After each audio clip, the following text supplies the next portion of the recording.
Hey, everybody, it's Jack. Welcome. I'm looking forward to seeing how many of you can join us here. And if you're watching this after the event, thanks so much for tuning in. I think there'll be some good content here. I've called this, Why Are So Many Men Unavailable? And I just wanted to unpack that. It's something I hear a lot through my communities that I support, through my coaching clients, and just questions that I receive on an almost daily basis. Is what's going on with these guys and how do I find a guy that's more available? So just wanted to break down a few components of this and then I'll get stuck in to some questions and answers. Hello to all of you that are saying hi. Thanks for joining. So there's a couple of types of unavailability that I just want to distinguish, right? There's a type of unavailability which has to do with, I don't really want a relationship with you, or I'm pretty unforthcoming about wanting a relationship with you. And this kind of guy, I think, can be really hurtful if you start to pour your energy and attention into creating a love relationship, because really he's just not actually available for that. And then you start to be in this kind of orientation of, can I persuade him? Can I open him? Maybe he'll come round. Maybe he's just too busy at work.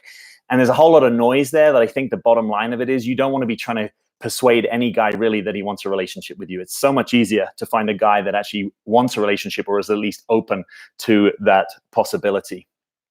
And then there's a second type of unavailability, which is actually kind of more like an emotional unavailability.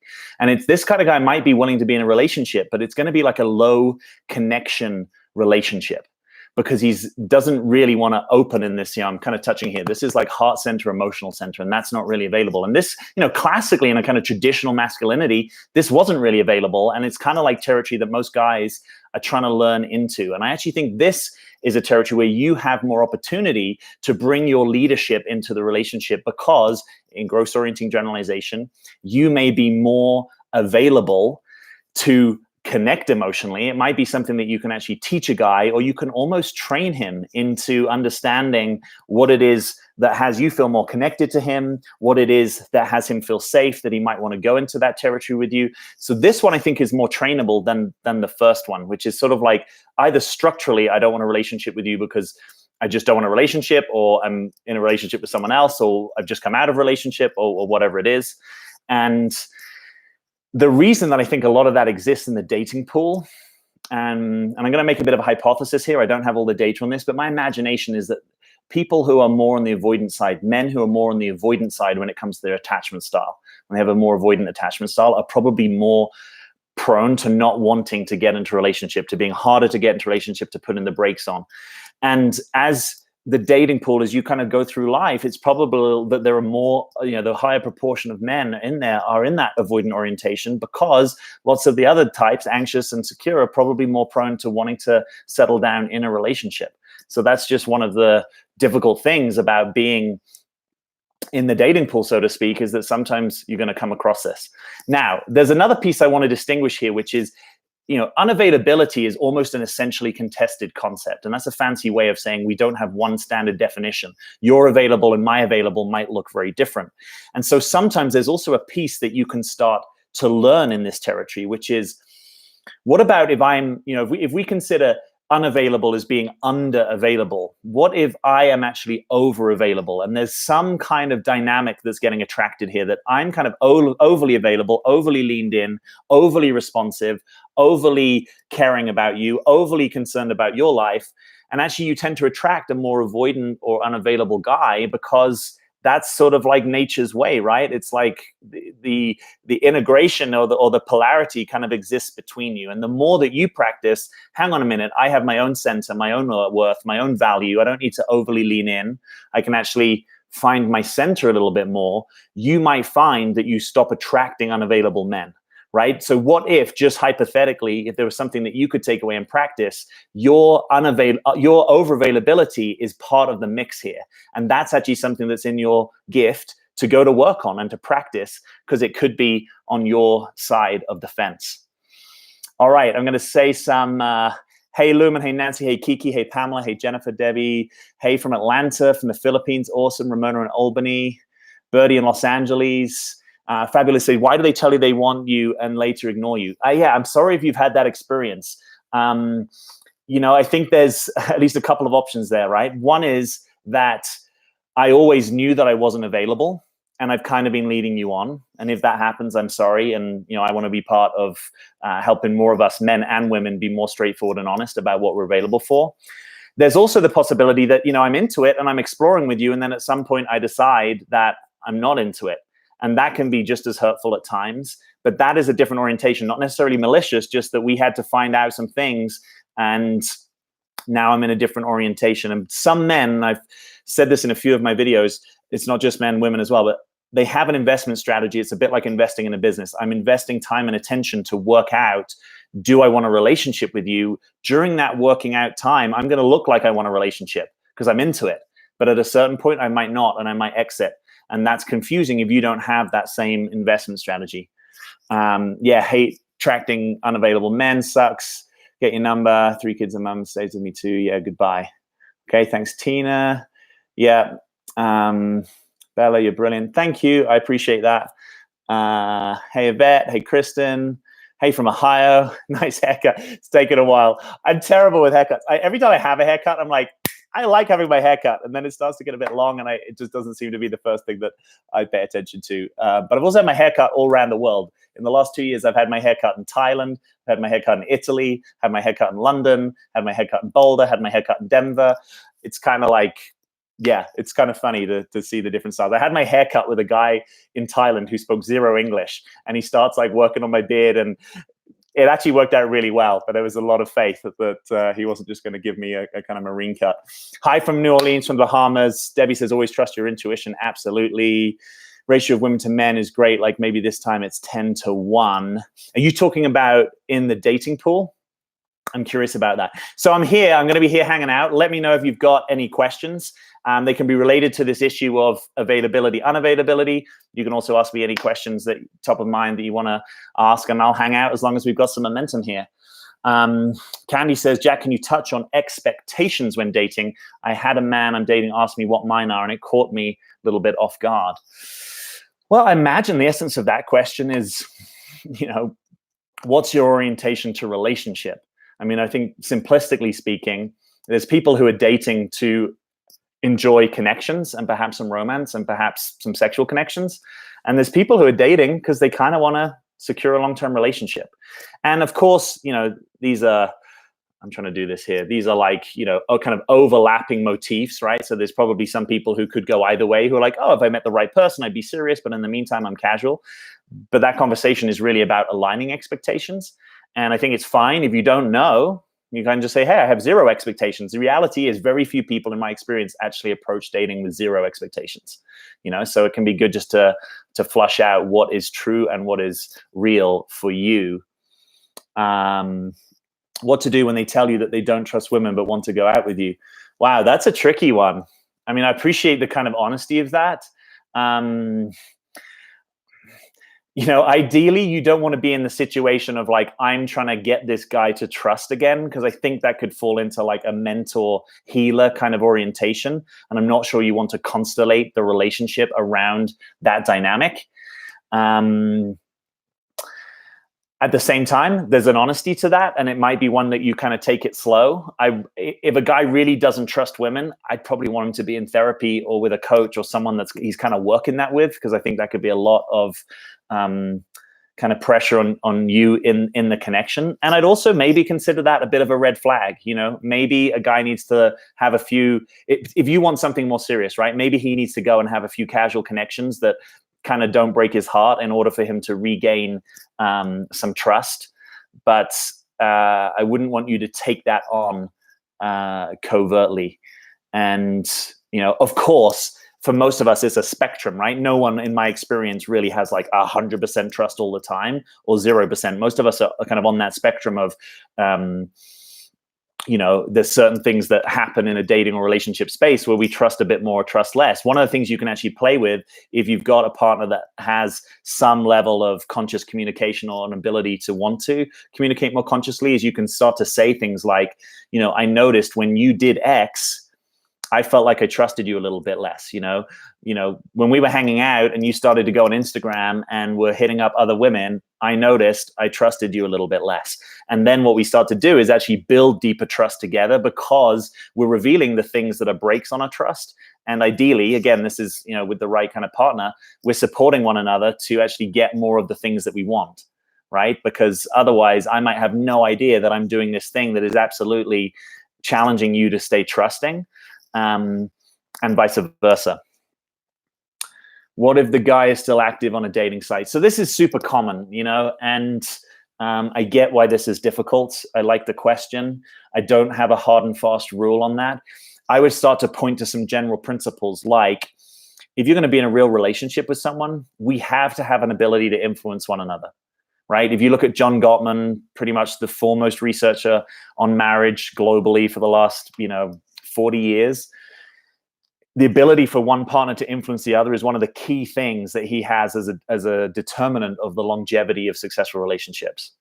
And that can start early on, in my opinion, right? So if you're able to bring something, right? And my encouragement would be, can you bring this with your vulnerability, right? So it's one thing to blame a guy and to push him away because you're offended, because you feel unsafe, and to say, well, until you sort this out, I can't date you, or you're doing something wrong. It's another thing to lead with, hey, I notice that the fact that you're active on these dating sites has me, a little less trusting, has me kind of scared or a bit afraid, or like somehow this connection isn't what you really want. I would encourage you, if you can, to lead with that, because there are lots of situations, and I include myself in this sometimes in ways that I could be ashamed of, but it's true, that if the approach isn't right, there's a lot of times that guys will shut down or withdraw, or they're responding to the way that it's being delivered in a certain way with a blame, rather than, wow, you could actually elicit his support for you if you can approach with a bit more vulnerability. And by the way, if you can do that and he responds to it, that's a great thing, right? We call that vulnerability as filter, which basically means, can a guy be with your vulnerability? Is he going to bring more of it forth? Because if he's not really your guy, in my humble opinion. What I don't think is great is if you start stalking him, so to speak, right? So you're kind of going on dating sites and try and work it out. I would rather you had a conversation with him authentically and said, hey, I'm curious. Are you on any of the dating sites? And let's open that up, I'm sort of feeling like I don't need to do that anymore. I'm curious where you're at with it, and allow him to tell you the truth rather than sort of find it out by being an investigative journalist. I don't think that creates the best kind of trust in the relationship. The dating pool is more like a puddle. I'm sorry, it sounds like you're having a difficult experience of that. You're only one date away, right? And that, even if you're having the toughest time in dating, even if you've been let down, frustrated, you've had dead-end dates, no dates, there's something, just remember that you're only one date away from meeting that right person. It may not happen this week or this month. It might not happen this year. But, most of us are closer in some ways, I think, than we actually think when it's going hard for us. What do you think of the unavailable man who's clear about that for a couple of years, then changes, commits, and tries hard, then freaks out and ends it? Well, I feel sorry. That sounds like a hard experience to be on the inside of.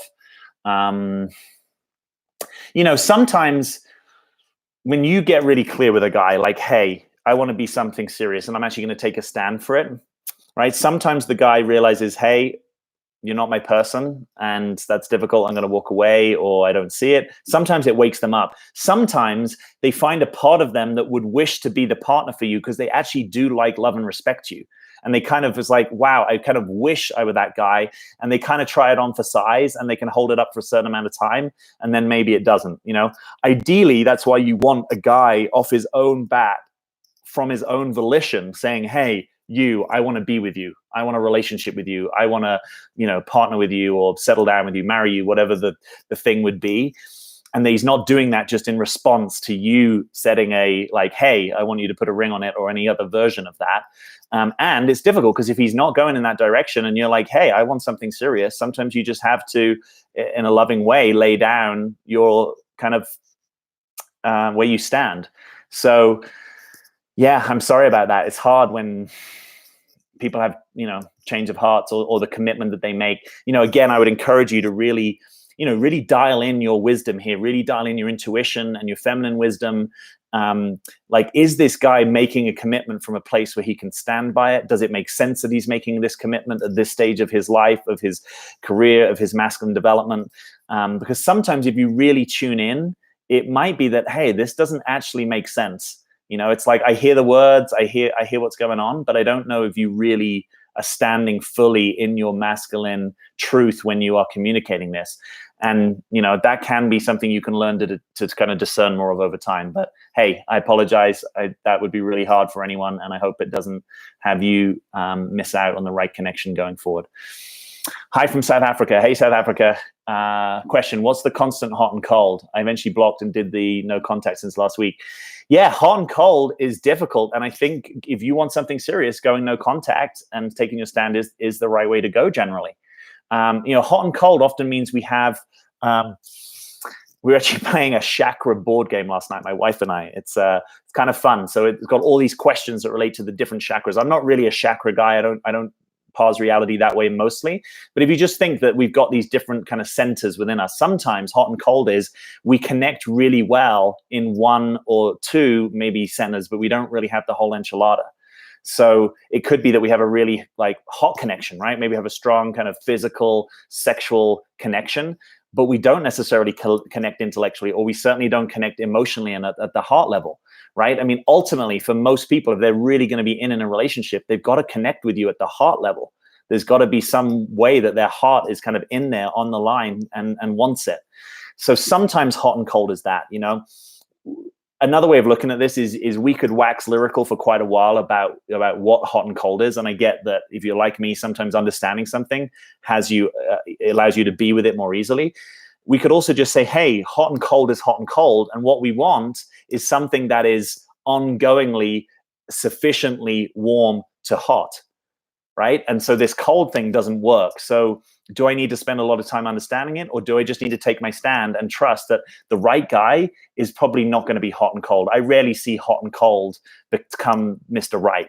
So I think you can just trust that, oh, okay, he's hot and cold. Hot and cold can be fun if you don't want anything serious, but if you do, you might just take your stand with hot and cold and not worry too much about the why and reason of it, or the why and wherefore.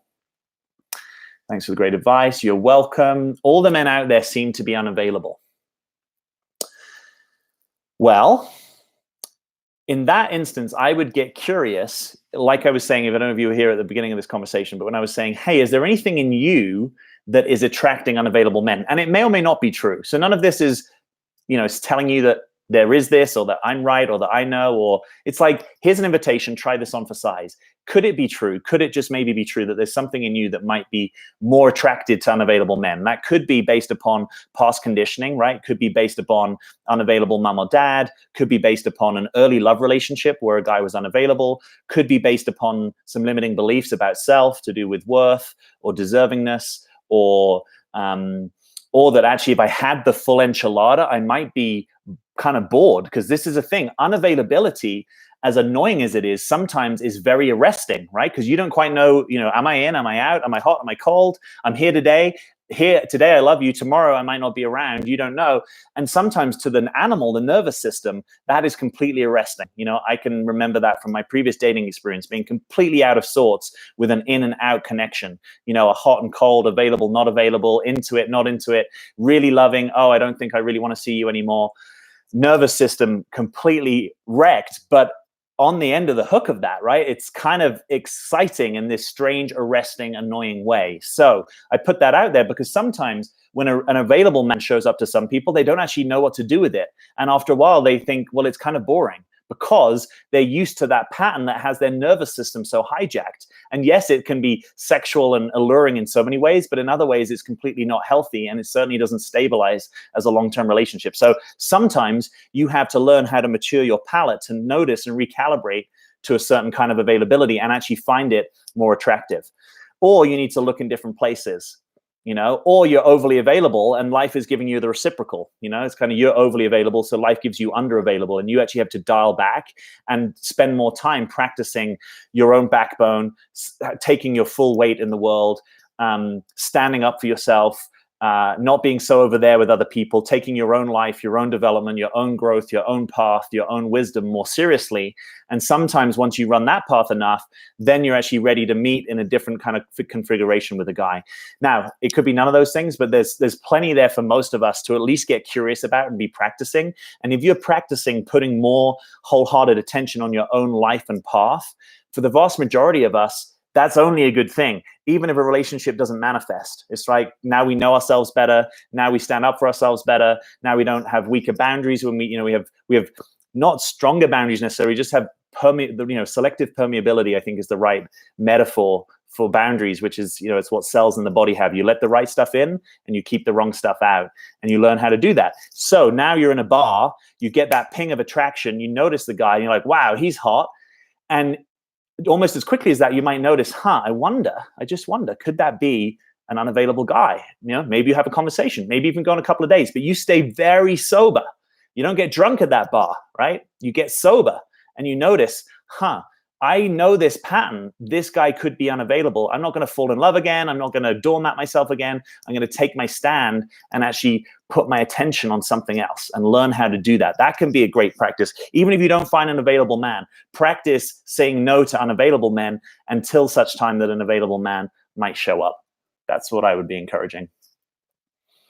Candy, you're welcome. Rebecca, how do I stop becoming like a paranoid detective when I give into insecurity at the beginning of a relationship?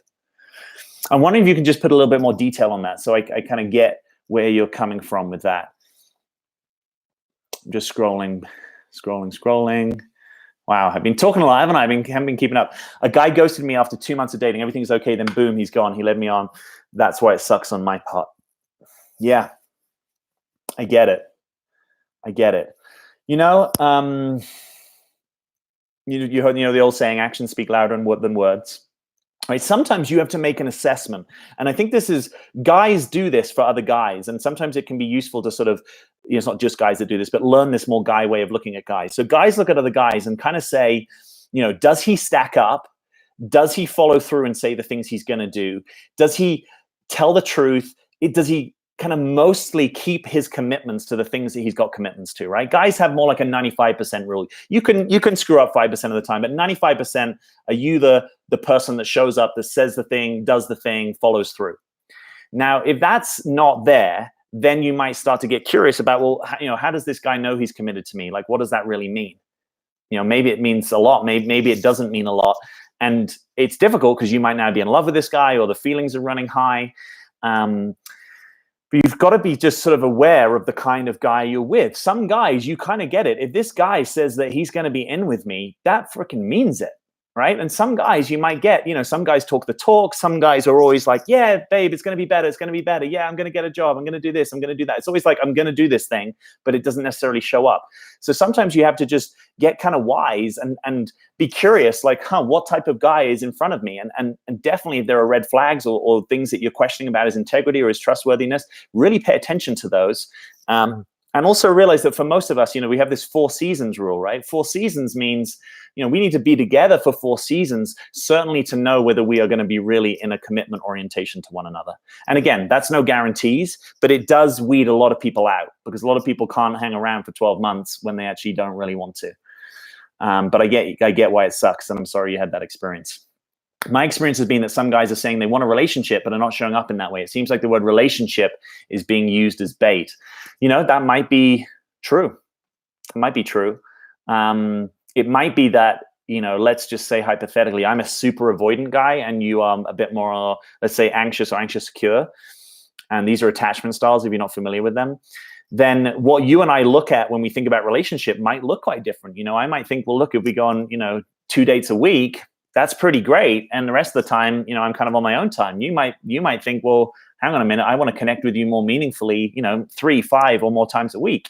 So, there is a little bit of gray area about, what relationship means to someone. And again, this is one of those instances where people can say all sorts of things early in the dating, and it's your job is to get to know them and to really sober up and see the kind of guy that's in front of you. Notice, do I believe him? Is he worthy of my trust? Is he worthy of my trust? Does he follow through? Does he, when he says he's going to take me on a date, does that happen? Or if we have an agreement, does he renegotiate it well if he needs to? So you think you can start to tell a little bit more about what people are available for. And if needs be, get curious. If a guy is saying, I want a relationship, and you're like, in my experience, you're not really showing up here in a way that I would consider a relationship, what does that mean to you? What does that mean to you? So at least we can start to weave some shared reality, even if the thing that you talk about when you talk about relationship doesn't really resonate with me, but I'm clear what it is that you think it is. Now we're a bit more sober with each other. Why do men ignore you, but then see you again as like nothing happened and he'll be all lovely and funny? Again, bluntly, doesn't sound like your guy, because I don't think Mr. Right is really going to ignore you and then kind of play like everything's cool. In an ideal world, a kind of authentic conversation about this might include the fact like, hey, I notice that when you don't communicate with me for 3 days, I feel ignored, and that doesn't work very well for me if we really want to grow something here. So at least we're now in a shared orientation to what might be going on, because if I have a really busy day at work and don't return your text, am I ignoring you? I think again, there's a lot of gray in this territory. If it really is that a guy is ignoring you and you want a serious relationship, I think you hold your boundary and say, hey, that doesn't work for me. And I don't think you start to imagine that he's probably going to grow out of that. I think he's probably showing you his colors. So you might want a guy that's more communicative and more contactful and more into the relationship. How does a guy tell you slow down and 2-3 days later say I'm in love with you? I don't know. I mean, other than if we take him at face value, that could be his experience. Sometimes people say slow down as a way of sort of reducing psychological dissonance. I've heard of this. I've experienced this where people say, hey, I'm definitely not going to sleep with you. And then later they're wanting to sleep with you, right? It's sort of like a way of, I don't know, claiming that you're not into something that you might be into. I would be curious about this guy. I don't know if this guy is going to be good with your heart. I don't know if he really knows where he stands. It might be that he's just exploding with feelings and he's kind of confused and he's just falling deep in love with you. That might be it. I think I'd want to dig deeper with him and kind of get his world and get what's going on. When people say I love you really quickly, sometimes it's that they're falling hard, and that may not stabilize out as a real mature love relationship. So you've got to tread a little bit gently there, in my experience. I just did that with my dating guy on Insta. Why do I want a title of girlfriend or boyfriend for security when he's telling me I'm not dating or doing or looking for anything else from anyone else? We're both in tricky situations. I think a lot of us want the title of boyfriend or girlfriend because it makes a declaration, not just to ourselves, but to the world, right? Where it's like we kind of know where we stand. We know who we are.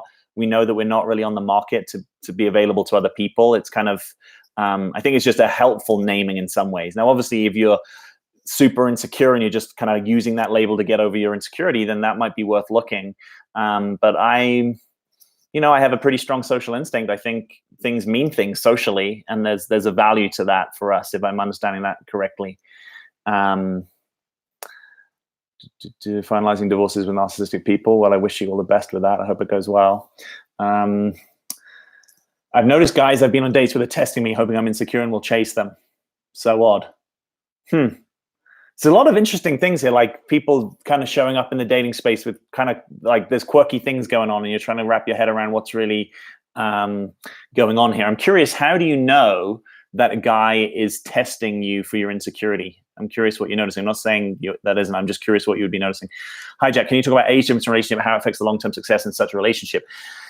Yeah. So my view is that stage is more important than age in some ways. And what I mean by that is stage of life, and including stage of in an instance of a guy, his masculine development. For you, if you're a woman with a feminine essence, your feminine development. Obviously, we have both of these things within us. But like, does it make sense that we would partner now, right? If one person is retiring and the other person is just, struggling to build their startup, it may not make sense for us to partner, even if, we were exactly the same age, right? Some people, I'm not I'm not an astrologer. I'm open to it. Some people would say, you can look at someone's chart and you can kind of get a sense that they might tend to find love relationships with people of a different age of them. So I think for some of us, it's just kind of in the path.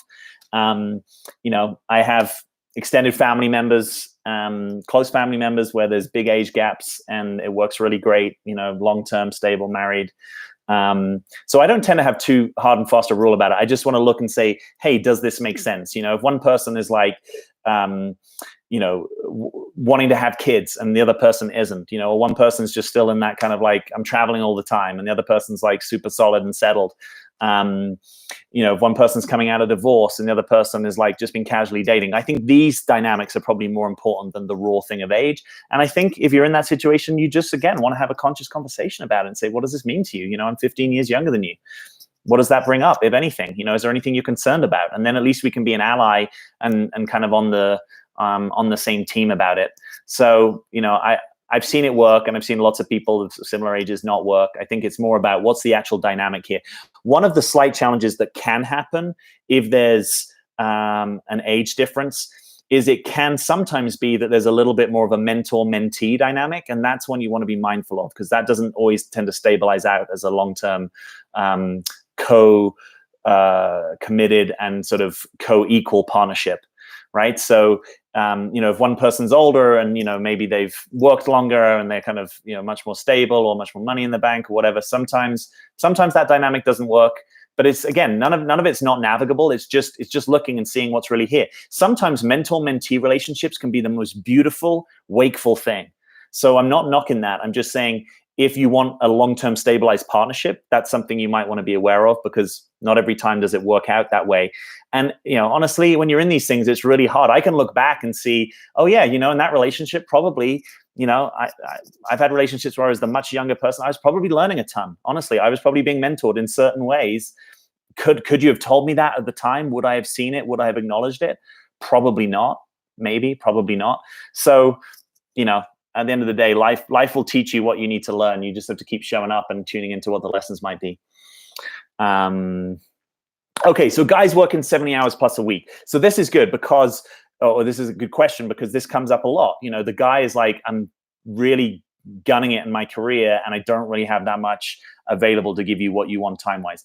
I would tend to take those guys seriously, in the sense that when a guy says, I don't know if I've got enough to give you in a relationship, I don't think you want to be fighting that. I think you want him getting to his own realization that you are worth me reconfiguring something in my life if I want to make this relationship work. Not because you're asking me to do it or making the ultimatum, but because I get that that's what's necessary, that I get that actually I'm probably going to be more fulfilled working like 55, 60 hours a week and spending more time, resting or in relationship. Ideally, you want that guy. The whole thing where you keep kind of fighting the guy is just work. I don't think, particularly if you're someone that wants a decent amount of connection and relationship. Now, if you're really, super independent, super set up, super doing your own thing, sometimes that can work. You're like, yeah, I'm really busy. I'm on one coast, he's on the other. We make it work. But if you're someone that relationship is kind of like a bit more front and center in your life, and this can go for both men and women, that dynamic doesn't tend to work that great. And I think it can be better to find a more available guy who hasn't yet, who hasn't got to do that learning about, maybe like my career isn't everything. Of course, there are times where people can be super, super busy in their career. But I tend to think if the guy really wants to make something work with you, that's not the communication he's making. The communication he's making is, wow, I'm really stressed and under pressure and I want this to work with you.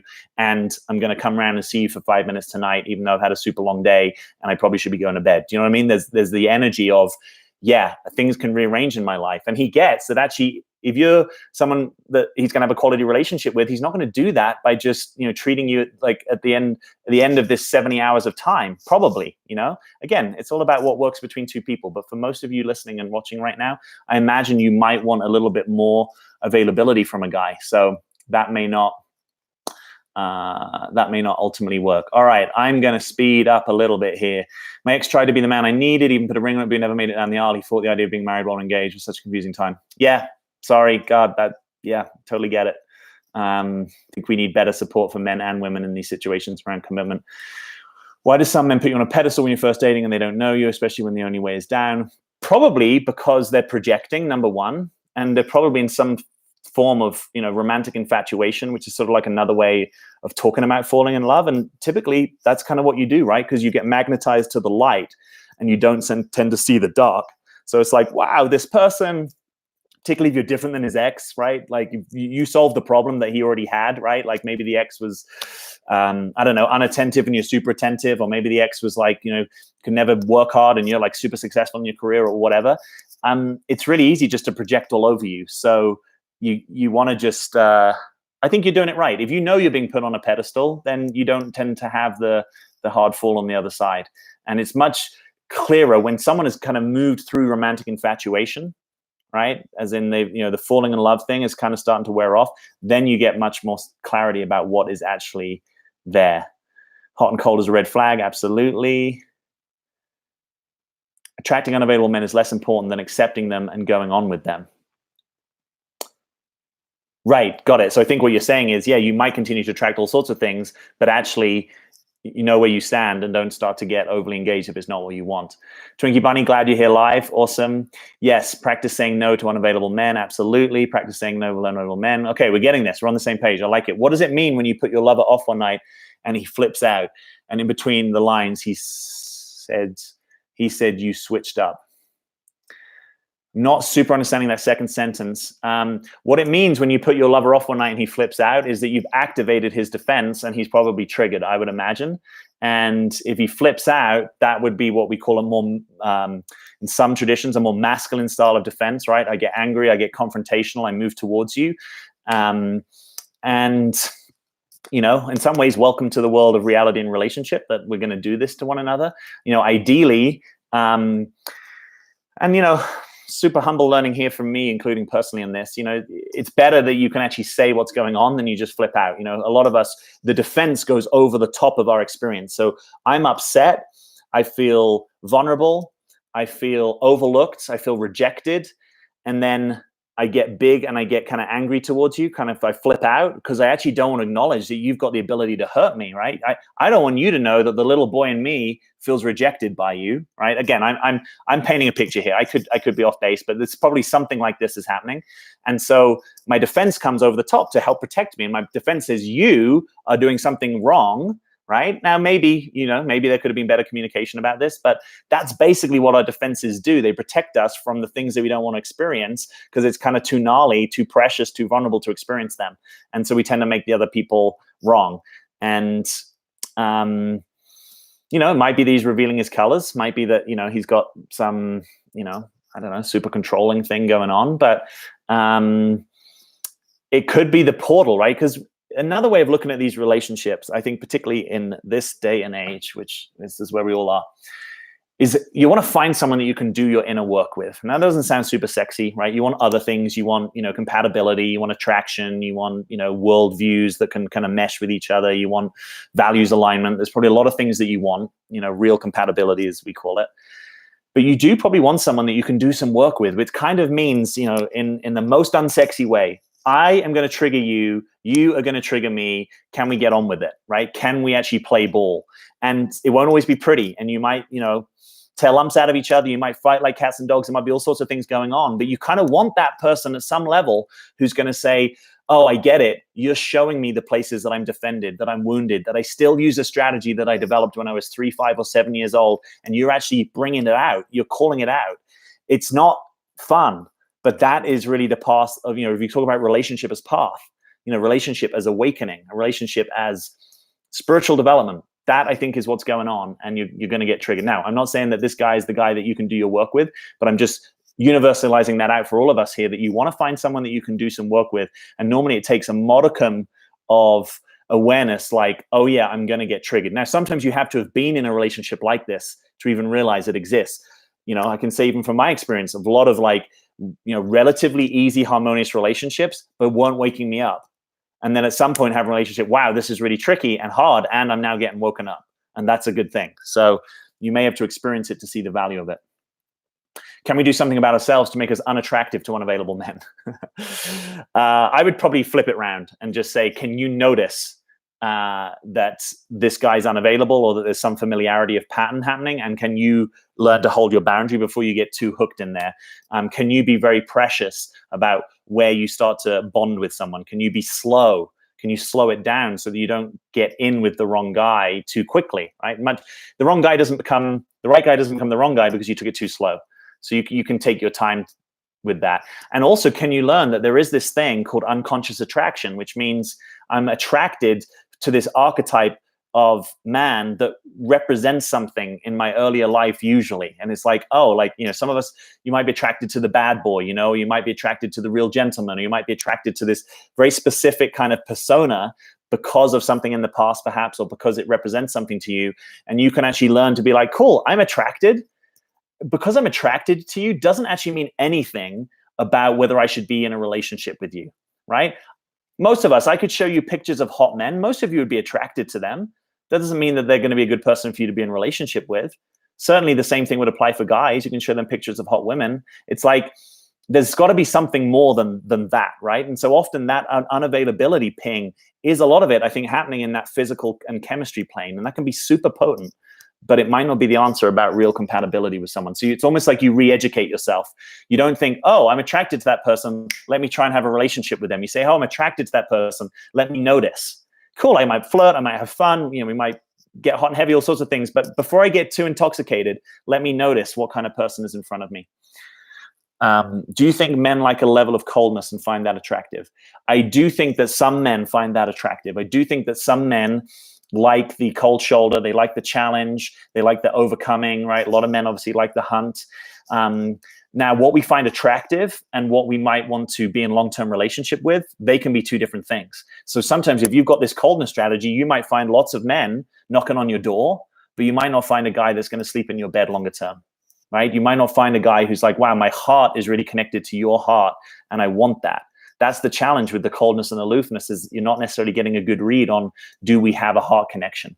So I don't think employing coldness strategically is a good idea. If you've been doing that unconsciously, you might want to notice, hey, what results is it getting you? And do you want to open up to something else? He thinks something has changed in me. However, he's always asking not to catch feelings for him. Then he's always telling me he loves me.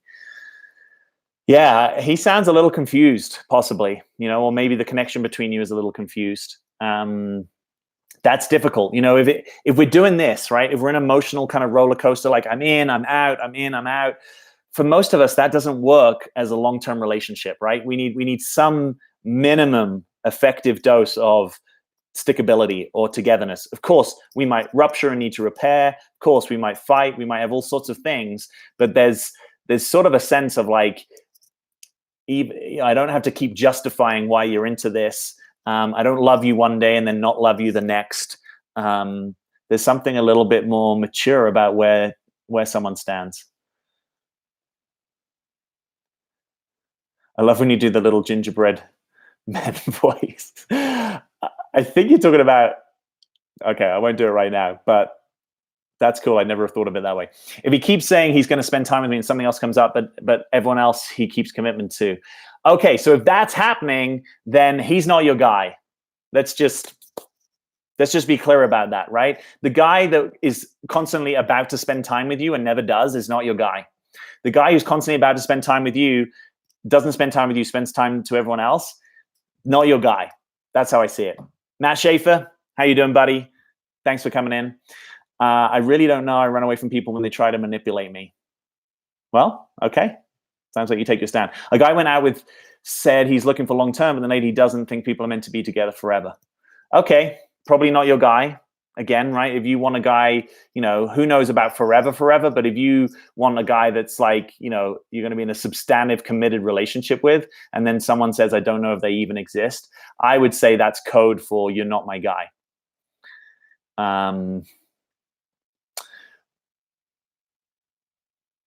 It seems like the last few decades, we women have put too much emphasis on men. We've climbed off our pedestals and placed men as the prize.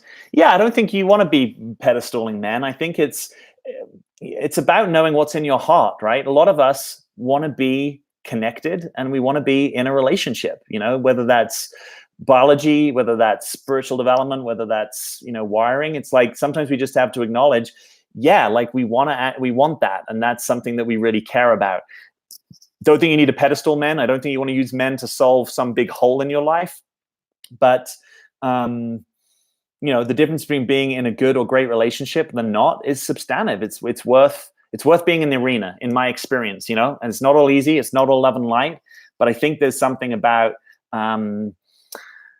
being with your person that is worth the energy. And I think that's why a lot of people do put a lot of energy into their relationship life. Hi, Jack. How do I know if he is emotionally unavailable or afraid to dive deep with me or just not into me? So that's a great question. Well, I think you know if a guy's into you because I think there's some mix of progressing the relationship, commitment, showing up for you, amount of times that you connect. Like there's a whole sort of series of things we could look for and say, is he into you? A lot of us as men are a bit afraid to dive deeper emotionally, right? I think you can also bring that into the conversation possibly. I think you can see, are there things that he's really emotionally connected to in his life, even if it's not me? Is he committed in his life? Is there something in his life that he's passionate or committed to, or that's really part of his path?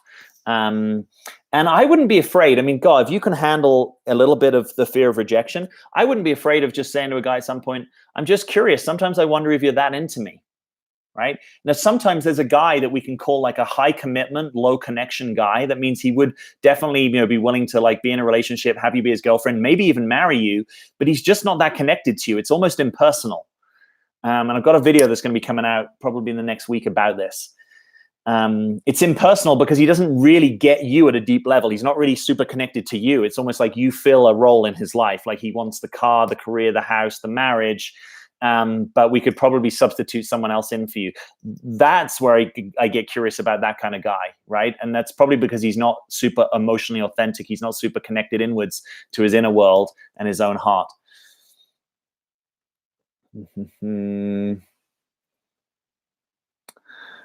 Okay, just seeing if there's a question in here. Thanks so much. You're welcome. You're welcome. Wow, thanks so much. Appreciate it. Thank you. I like that you guys are chatting back and forth on your own as well. Awesome. What to do if he's losing interest? Well, again, I'm a fan of heart to hearts, right? Of actually finding out like, hey, I have a story that you're losing interest based upon the fact that you did X, Y, Z, or based upon the fact you keep doing X. I'm curious, is that true? I'm curious if you're losing interest. Is there anything that you want to do to like reignite the connection? Maybe go do something fun, go away for a weekend, do something romantic, go on a hot date. Like, obviously I don't have much context here. There's also, there's a sober one that might say, yeah, of course, every relationship's going to have a little bit of an ebb and flow and interest, right? You probably have that in terms of some of your friendships. You probably have that in terms of some of your careers. We're just talking about, is that like an ebb and flow, or is that like, oh, actually, like, I haven't really heard from you now for several days and I have no idea where I stand? That's a little bit different. A lot of this work in some ways is not being afraid of the truth. And that's difficult because it hurts our feelings because we feel rejected. But the more you can start to orient towards like, hey, could I actually say to this guy, I sense he's losing interest, and be okay to find out that, if he really is, God, I want to know that because I don't want to be invested if this guy really isn't interested in me. But I start to include more of the truth in the conversation, and then I'm less afraid. The right guy probably isn't going to lose interest in you. Right? The right guy is probably connected enough to your heart and your soul that you're going to be ongoingly interesting to him. Doesn't necessarily guarantee that it's going to work out, but it's like there's something deep here which you can't really turn off, right? I don't suddenly just lose all interest in you. Hey, I might be having a rough time and therefore I've kind of deprioritized us and I may need to recommit or reconnect. Absolutely. But the right guy is not going to go down to zero interest in my experience. My partner pulled away all of a sudden. We've been dating for almost 6 months. Yeah, so this is a common thing, right? This is a common thing where you get into a certain level, threshold, seriousness, commitment maybe, and sometimes that's too much for one person. And what you really want to know is that like he's pulled away and he just needs to kind of like man cave up, or is he pulling away because he's actually orienting differently to the relationship? And I would give him a little bit of time and space. I don't think you want to invade that too much, and then see what's there, because you don't want to have to persuade a guy to be in a relationship with you. You want a guy who's gets that you're his person, that gets why he's in relationship with you. So I would say don't be afraid of a guy pulling away and taking space. Just be very curious about what he comes back with, what's really true for him, because that's really the answer to where you stand with him. I heard Denver once again named America's worst city to find love. Do you have any ideas why this happens? I feel it. Wow, I'd be so shooting for the hip. I've never heard that. I haven't thought about it. I love Denver. I think it's a great city. So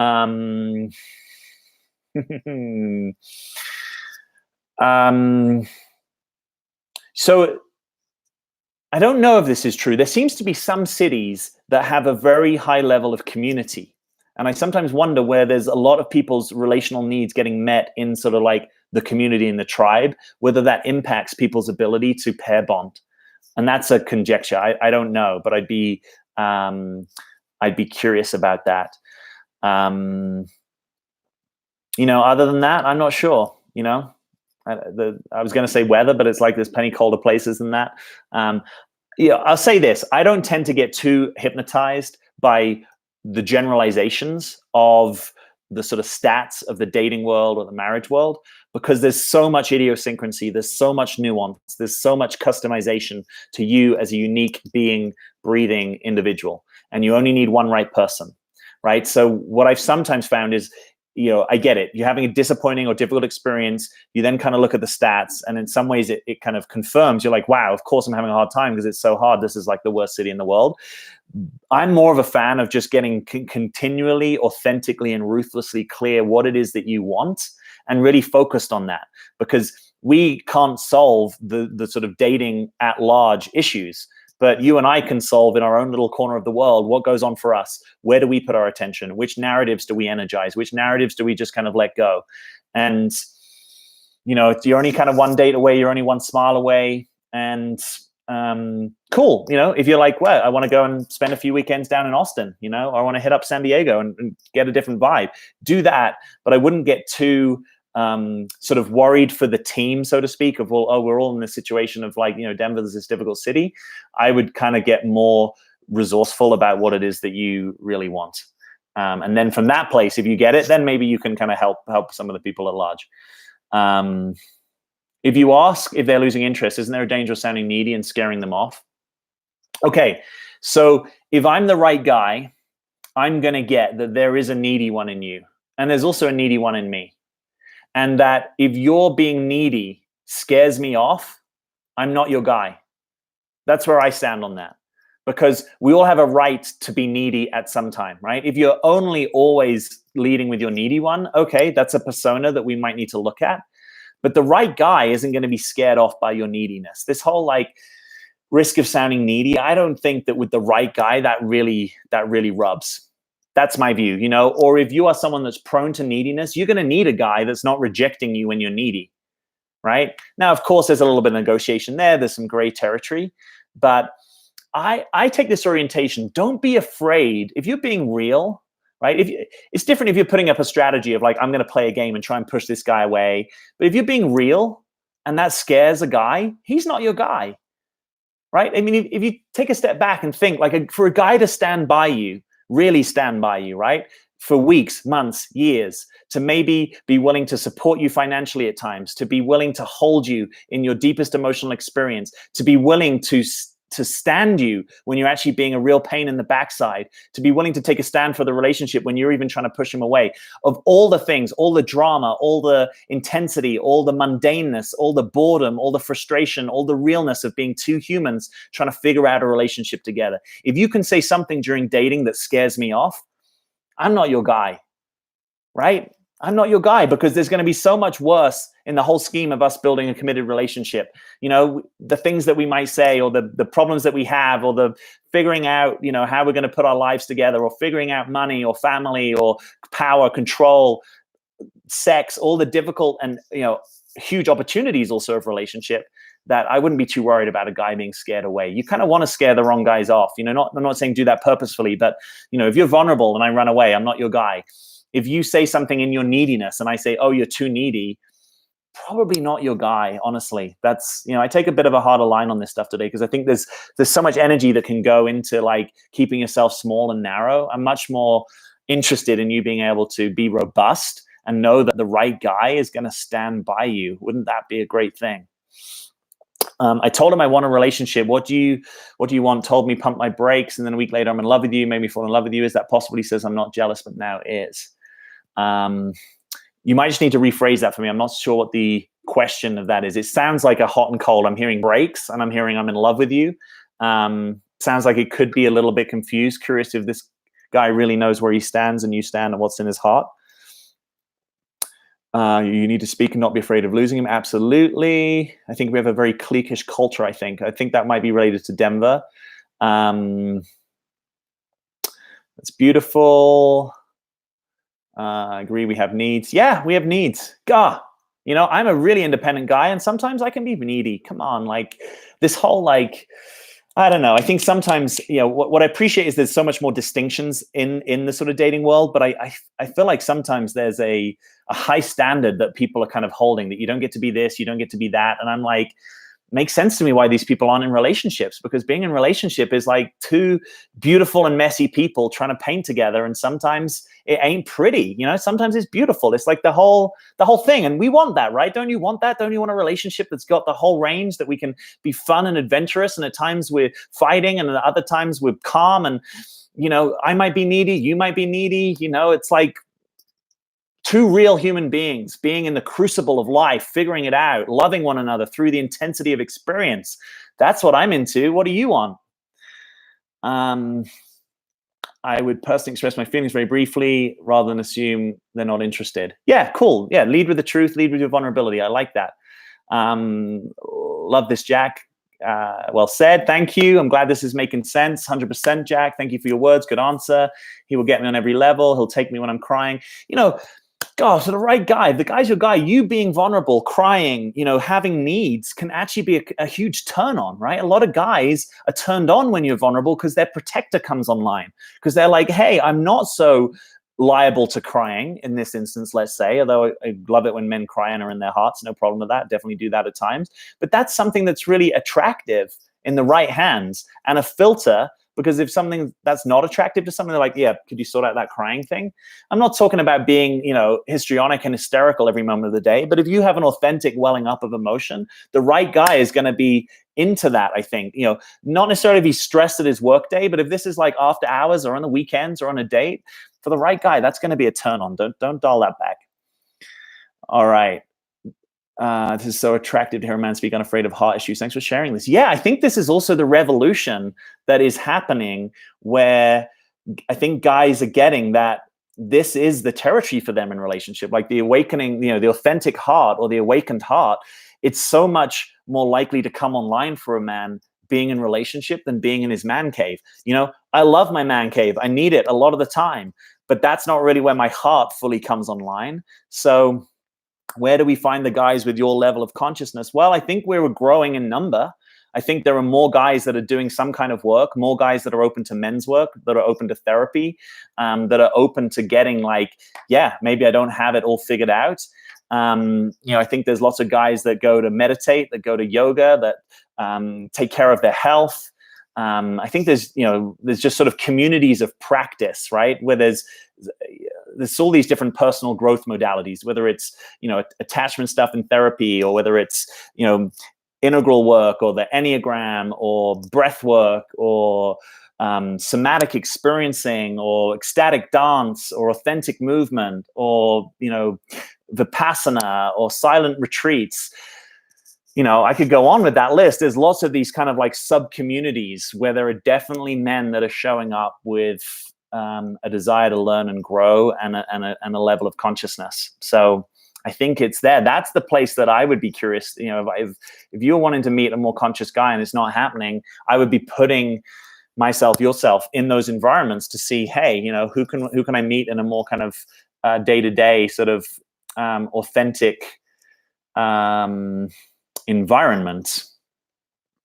Hi, Jack. That's a good reminder. The right guy shows up, and if he's making anything hard, he's probably not our guy. Totally. Yeah, totally. I'm going to just keep banging that drum. Two people trying to paint together. You probably haven't seen me paint. Bless. This is the guy who, I was a good student. I generally did well in school. Most things I could kind of turn my mind to. But I was told by my primary school headmaster that art was my Achilles heel. And I don't carry too much from that, but it's not something that I fully turn to. So at some point there will be a return to the canvas for this man.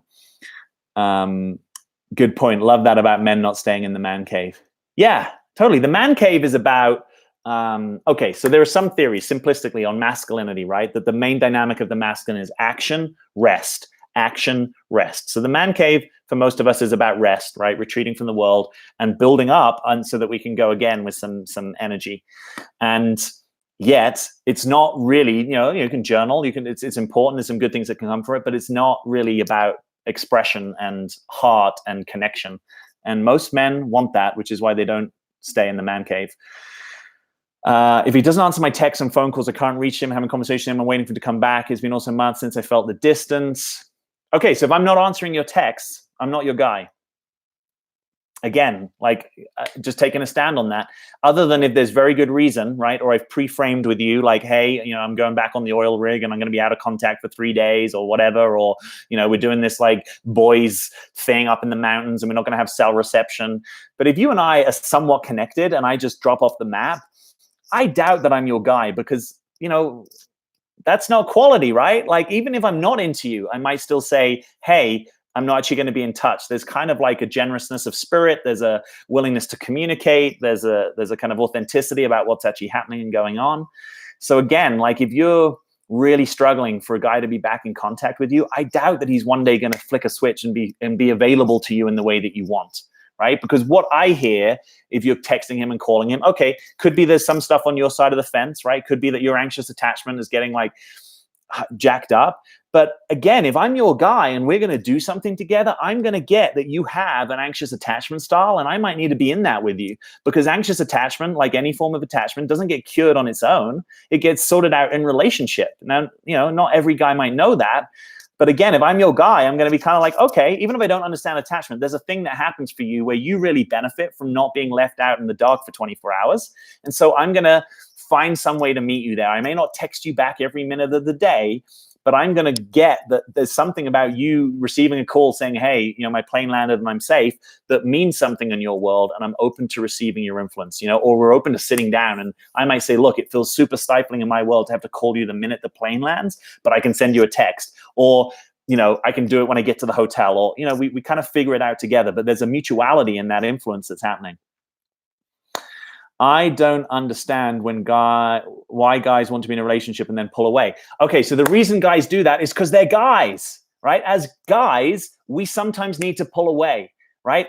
I'm married. I do this, right? I'm not saying it's genius. I'm just saying it's a thing.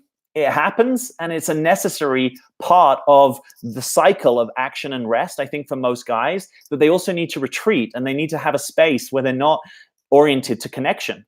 Because at a certain point, that might just kind of be too much for us, or we kind of lose what we need to in order to stay in our center. Now, there's a whole set of things about how does that get communicated, or, can I be available for a quick text, or, there's all sorts of frontiers about how we can communicate that. But the reason you don't understand that is because you're not a guy. And I don't mean that condescendingly. There's things I will probably never fully understand that you might need to do, as a woman, or as a guy that identifies as a woman, or whatever it is. But there's differences that we need to honor, even sometimes when we don't fully understand them, right? I don't know what it's like to have a period. I probably am never going to know that, right? But that might be something I need to include of like, oh, okay, that's a time of the month that, certain things might need to be a bit more slack, or it might need to be more gentle, or whatever the thing is, right? So guys pull away because that's what they need to do to be guys, that there's normally just a level of connection that it's like, cool, I'm kind of done with that and I need to regroup. Just like if I've worked a really hard work day, probably often if I've come back from my hard work day, the first thing I don't want to do is a massive download with you about my day.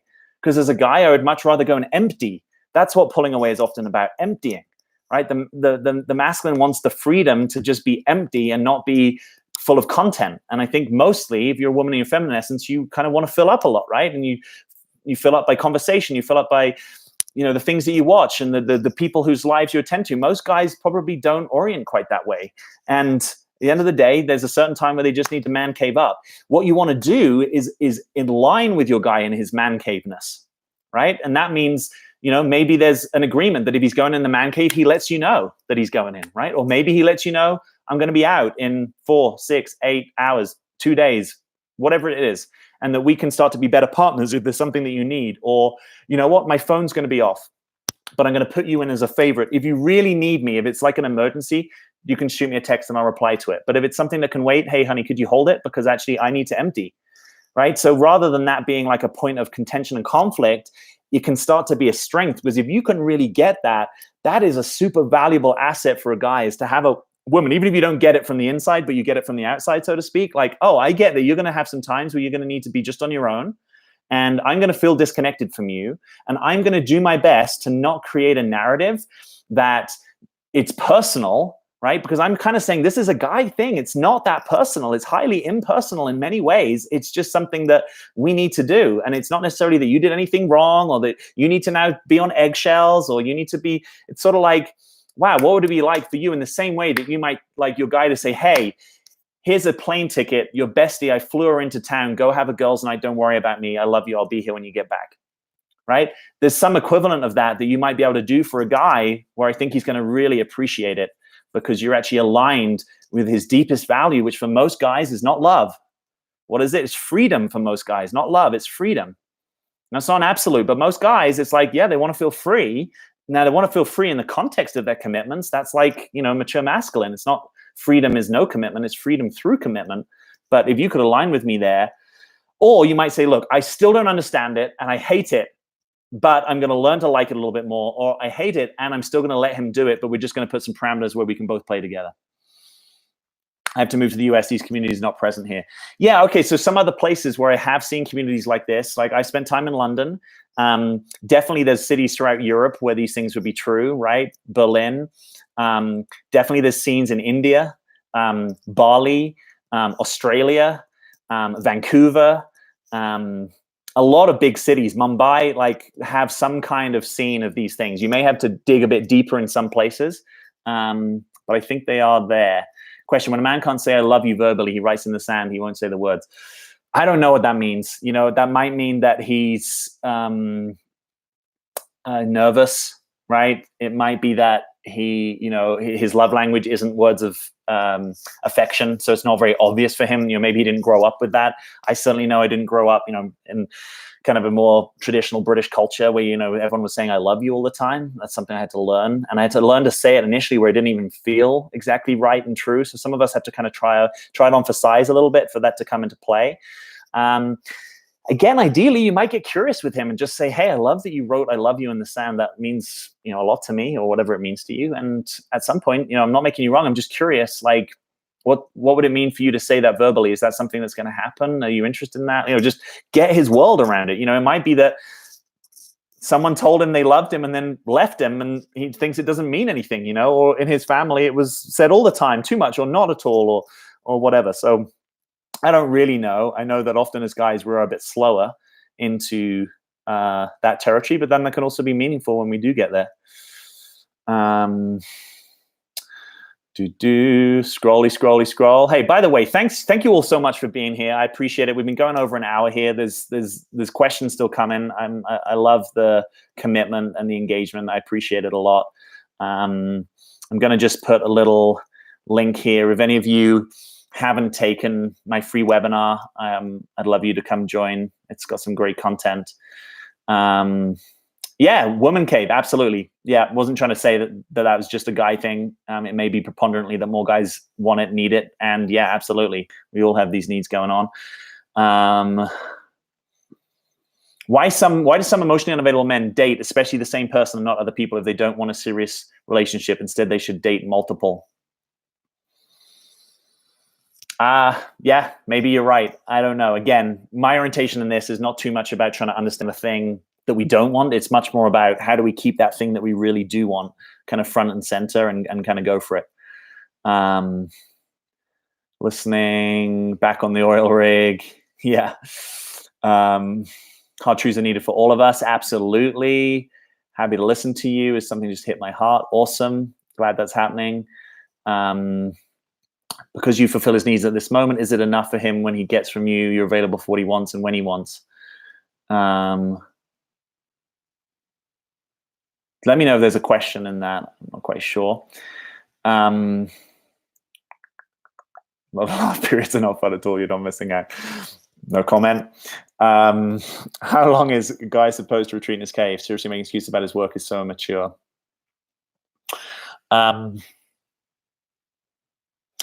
Again, I don't know that there's going to be a hard and fast rule, right? I will say this, probably personally, versus most men, I think I need a bit more man cave time because I have a strong kind of introverted hermit side that is where I get my kind of restoration. You know, historically, I used to get it much more from hanging out with people. It seems like something kind of flipped in the last five years.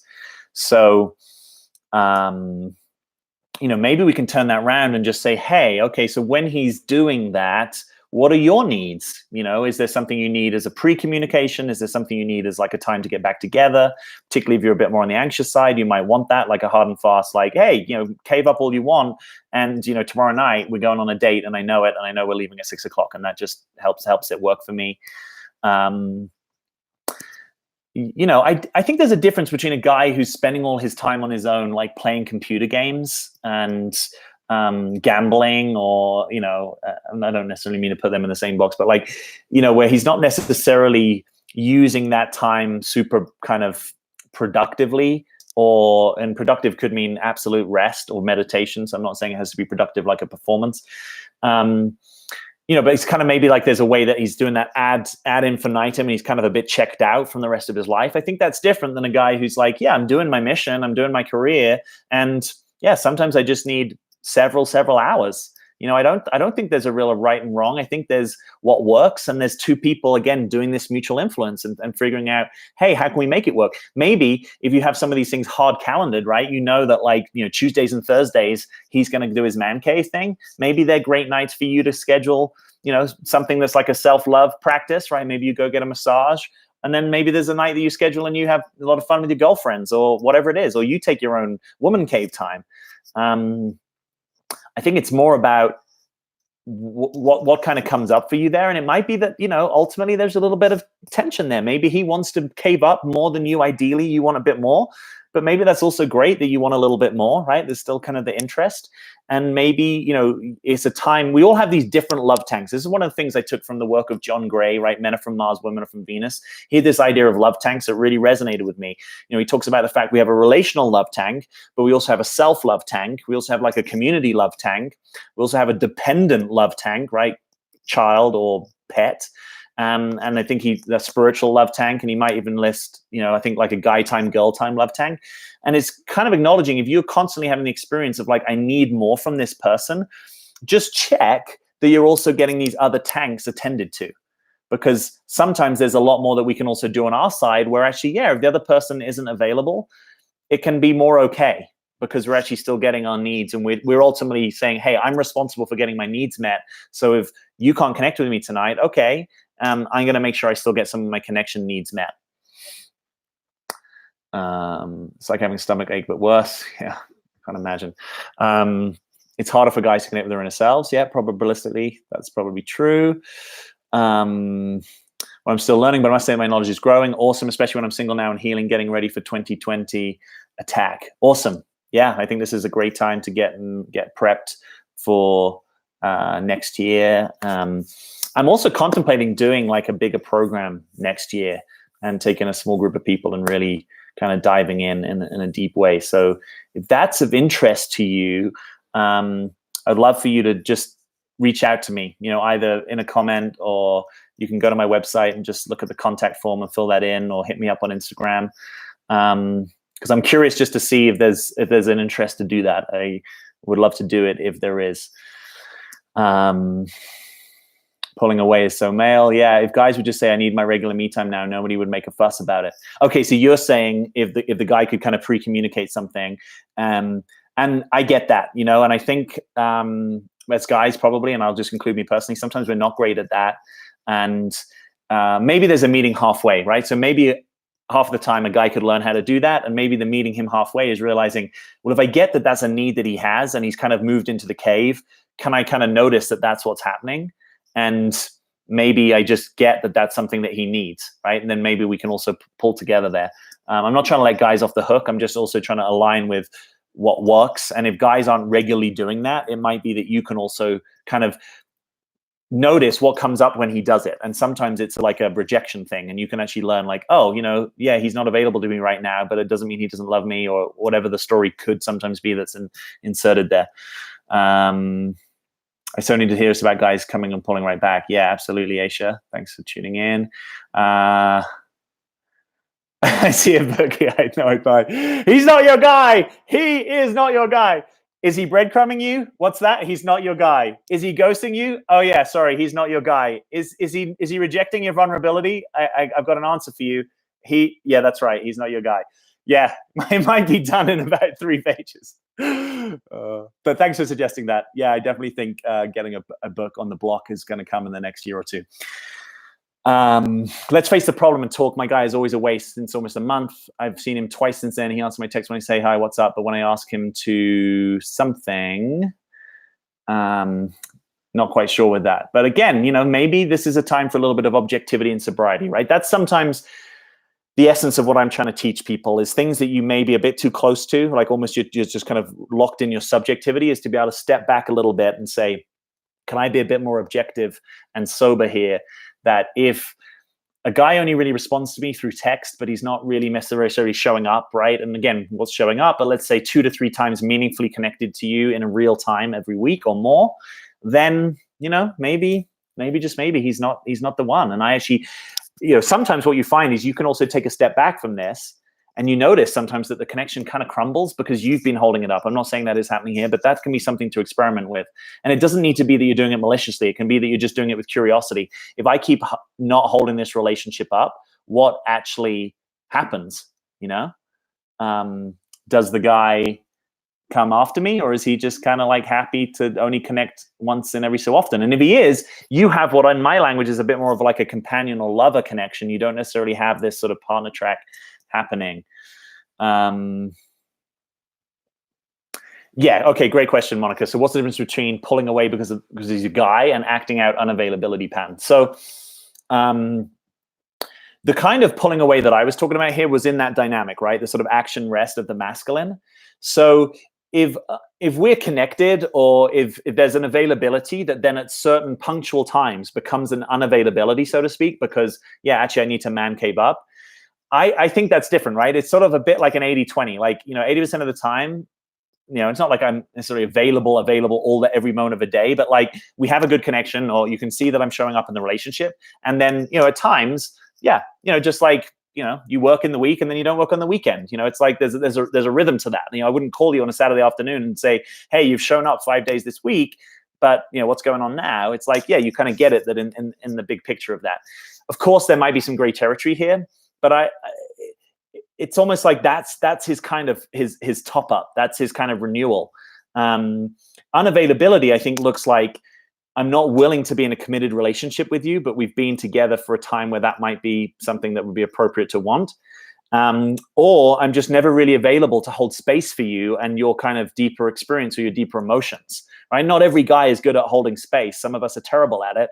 But there's a sense that, if you're upset or if you've got something going on, it's not that I'm just always unavailable to that, right? It might not be that I can drop everything I'm doing all the time, but there's a sense of like, I care about regulating you, would be another way of saying it. I care about having some kind of attachment and bonding with you. That's what I'd be looking for. So it's almost like, we have a level of connectedness. Maybe then there's a man cave, connectedness, level of man cave, rather than like, we're doing really great. Then boom, I didn't hear from you for 5 days, right? I think that anything more than hours in an ideal world probably needs to be communicated. Even if it's just like, hey, I'm going offline and, I'll pick it back up with you in the morning. That would be ideal. If a guy's not really willing to do that, he's not doing the Gottman thing, right? He's not doing I care about the connection, I'm willing to be influenced. He's not really showing up as a partner, right? Hi, Jack.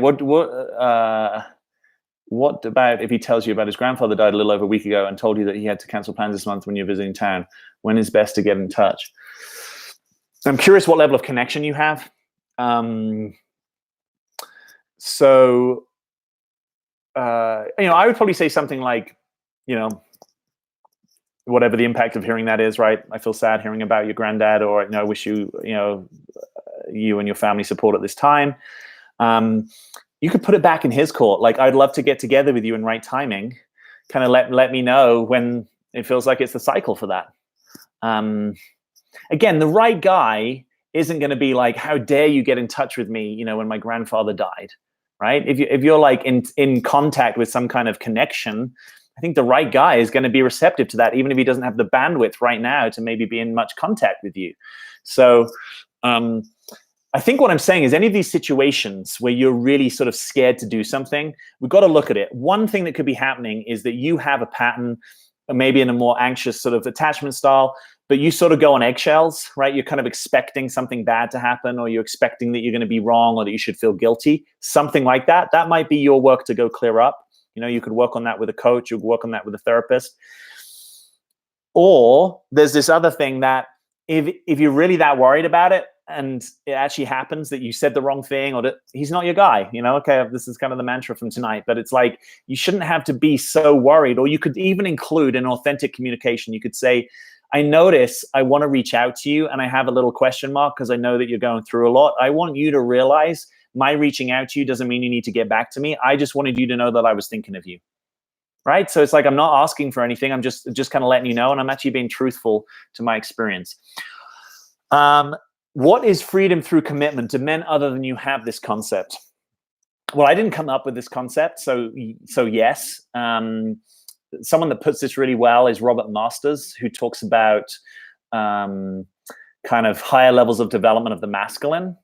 So he's kind of making this point that at earlier stages of development, men tend to think of external constraints as like the constraints on their freedom, right? So if we're in a committed relationship, or this sort of terrible way of talking about a wife, right? The ball and chain, or anything like that probably exists in lots of different languages and cultures. It's kind of like, oh yeah, this is now the constraint on me, rather than a more awakened form of masculine being like, I choose this, I'm committed to it, and I get that in that I'm actually more free to open up in these other territories. So I think any guys that step into a commitment of a committed partnership and or marriage, I think they probably get something about this.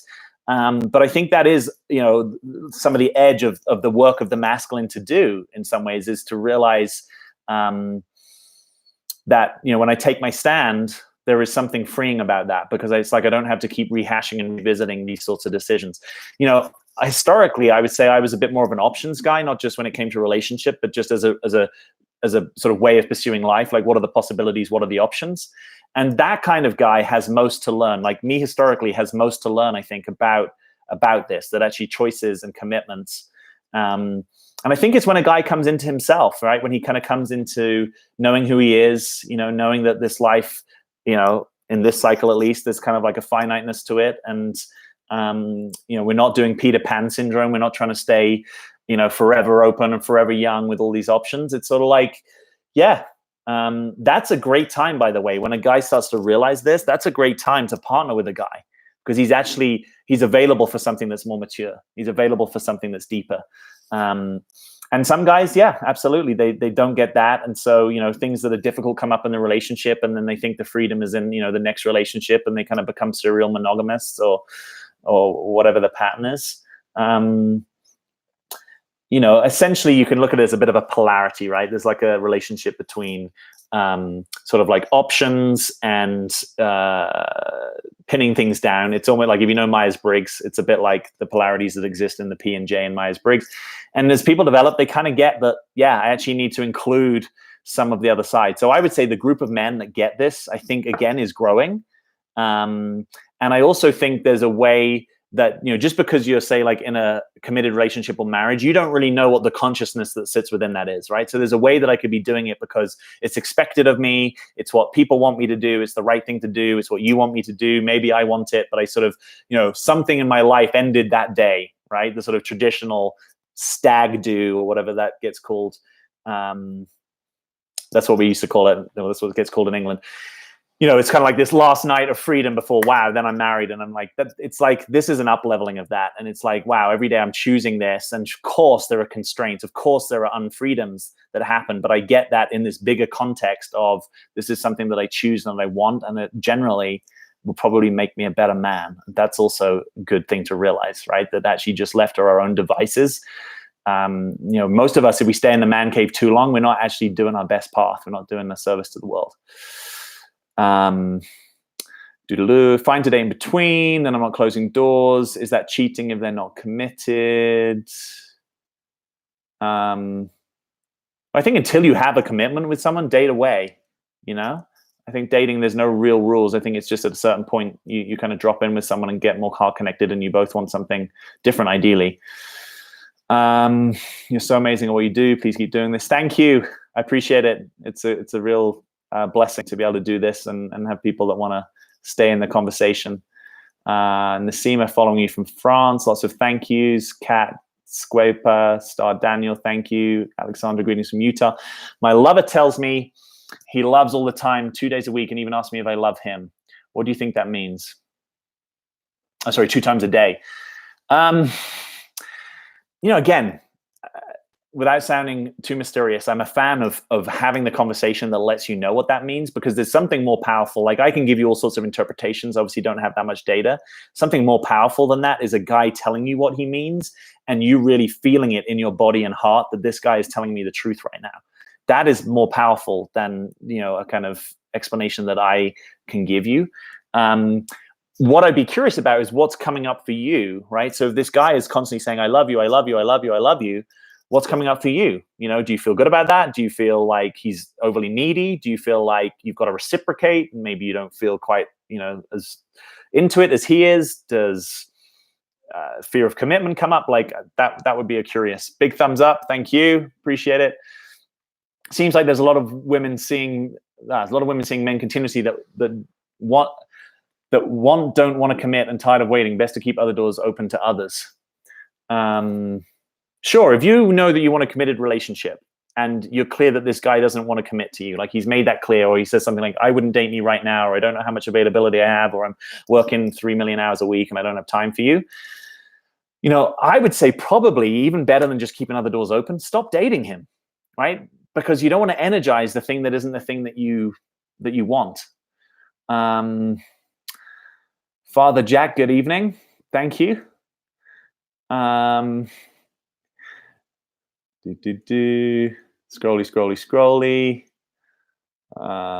What sign are you, Jack? Any guesses? I'll give you a minute. Alexandra, yes, please. Awesome. I think that was in relation to the program. I'm also just going to post this link here. This is to the webinar. It's a free webinar if you haven't taken it. And if you come to that, it's with my teaching partner, Clayton Olson, who some of you know from YouTube. You just subscribed. Thank you. It's so not personal. Man caves are very real and sacred, very beautiful once you understand them. I love that. I mean, that would be a great thing for people to understand. And there's absolutely going to be equivalents of that. Again, I'm speaking in gross generalization for men to understand about women. It's like when you really get something and align with it, there's something so powerful about that. And people can feel very seen, supported, and loved when you align with them. Ideally, as in many places as possible, you want to try and find that alignment with a guy, right? So it's not like we're pulling in opposite directions. It's like the thing that I get that really nourishes you, even if it 0% nourishes me, I want it for you and I want to align and support it. I wish men were more reflective or empathetic how their actions affect others. Yeah, I get it. I mean, I think the group of men that could say yes to that is growing. So I think a lot of these things are trending better. And, historically, probably, even if you're looking from like an evolutionary biological perspective, maybe there was a certain kind of empathy that wasn't closely correlated with what men were being asked to do in the world. You think of just how many men have been warriors. That's probably not a place that you need empathy. It's probably actually going to go against you in some ways, right? So I think we now have a lot more opportunities to be cultivating this, because it's kind of what life is asking more of us, I think, and to grow that circle of concern. Like it used to be enough to be sort of like family or tribe or nation or religion. And I think a lot of us are in this phase where it's like, no, we actually want our empathy to kind of extend to everyone, because we're all kind of in this together. Um, why do guys love coming back around when you're ready to step back and move on? Yes. Okay, so I think two things I want to say about that. One is that guys like connection. And whether a guy is available for something that's really committed or really not that committed, guys tend to like connection. So that's like an ongoing, unless you're like becoming a monk or, doing a hardcore meditation retreat, most guys want connection at pretty much every stage. So if he has a connection with you and you're now going, I'm actually going to cut that off because I'm going to take a stand and I want to pursue other things, he's going to feel that. And most guys will say something like, hey, I missed the connection. And, they probably don't want the connection to be cut off. As a guy, if you have the option to have a connection open with a woman that you are connected to, you want to keep that open.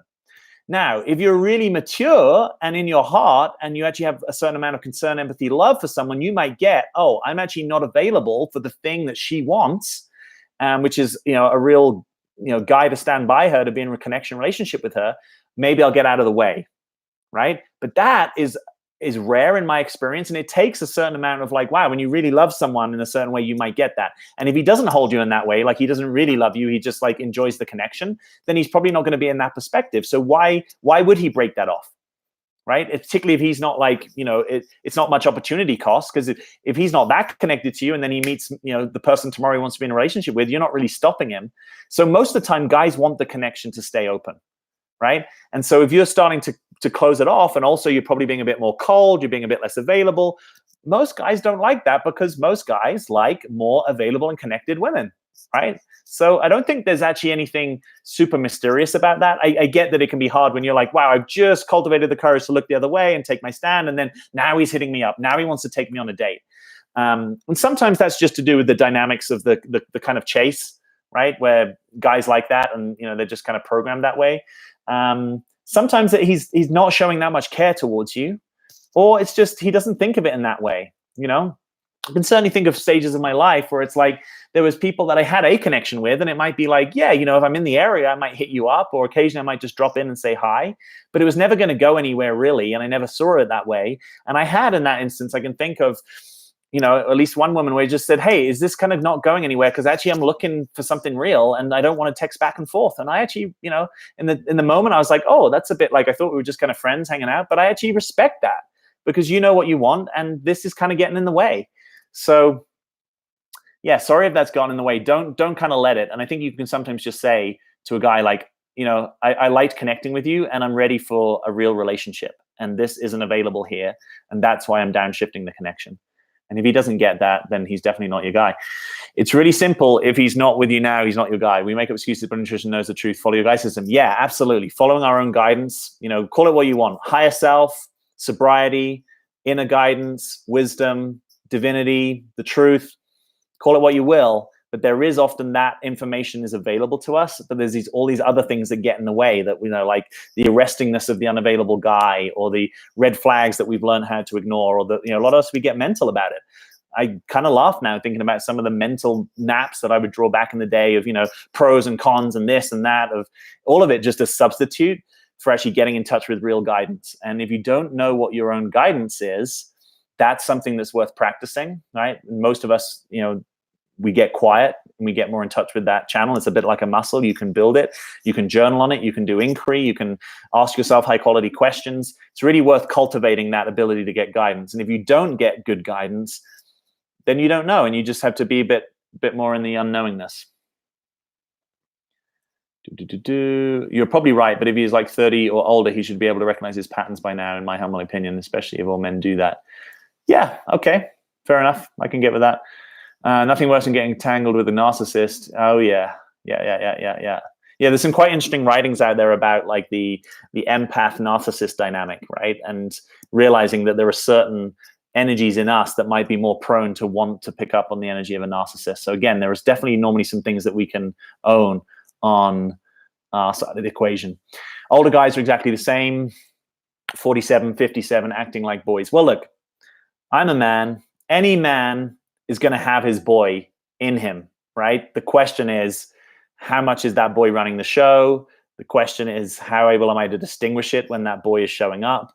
In some ways, a lot of men are going to grow by including that boy in a more way, like the way that boy was hurt or rejected or learned strategies to cover up or feel safe or whatever.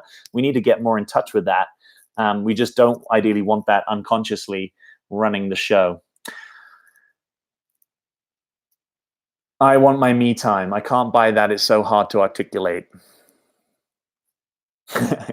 Yeah, I mean, it's not quite the same, but I'll put it in this context.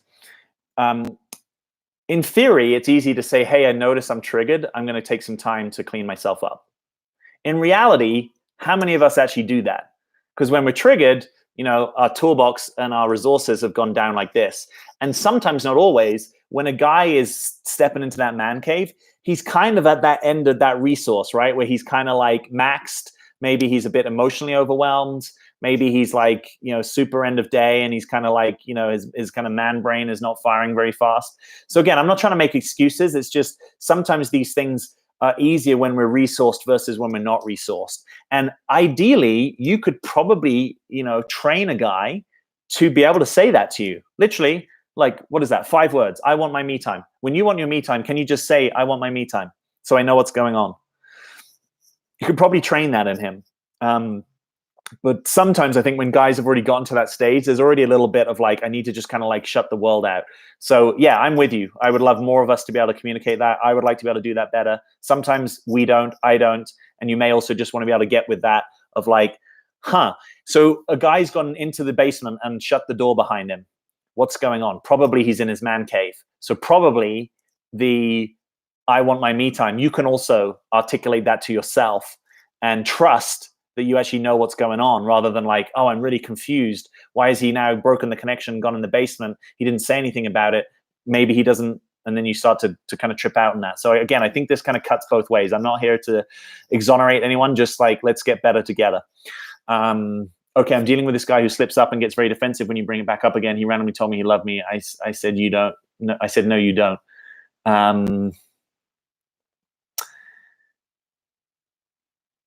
Interesting. Okay, let me know if there's a question in there.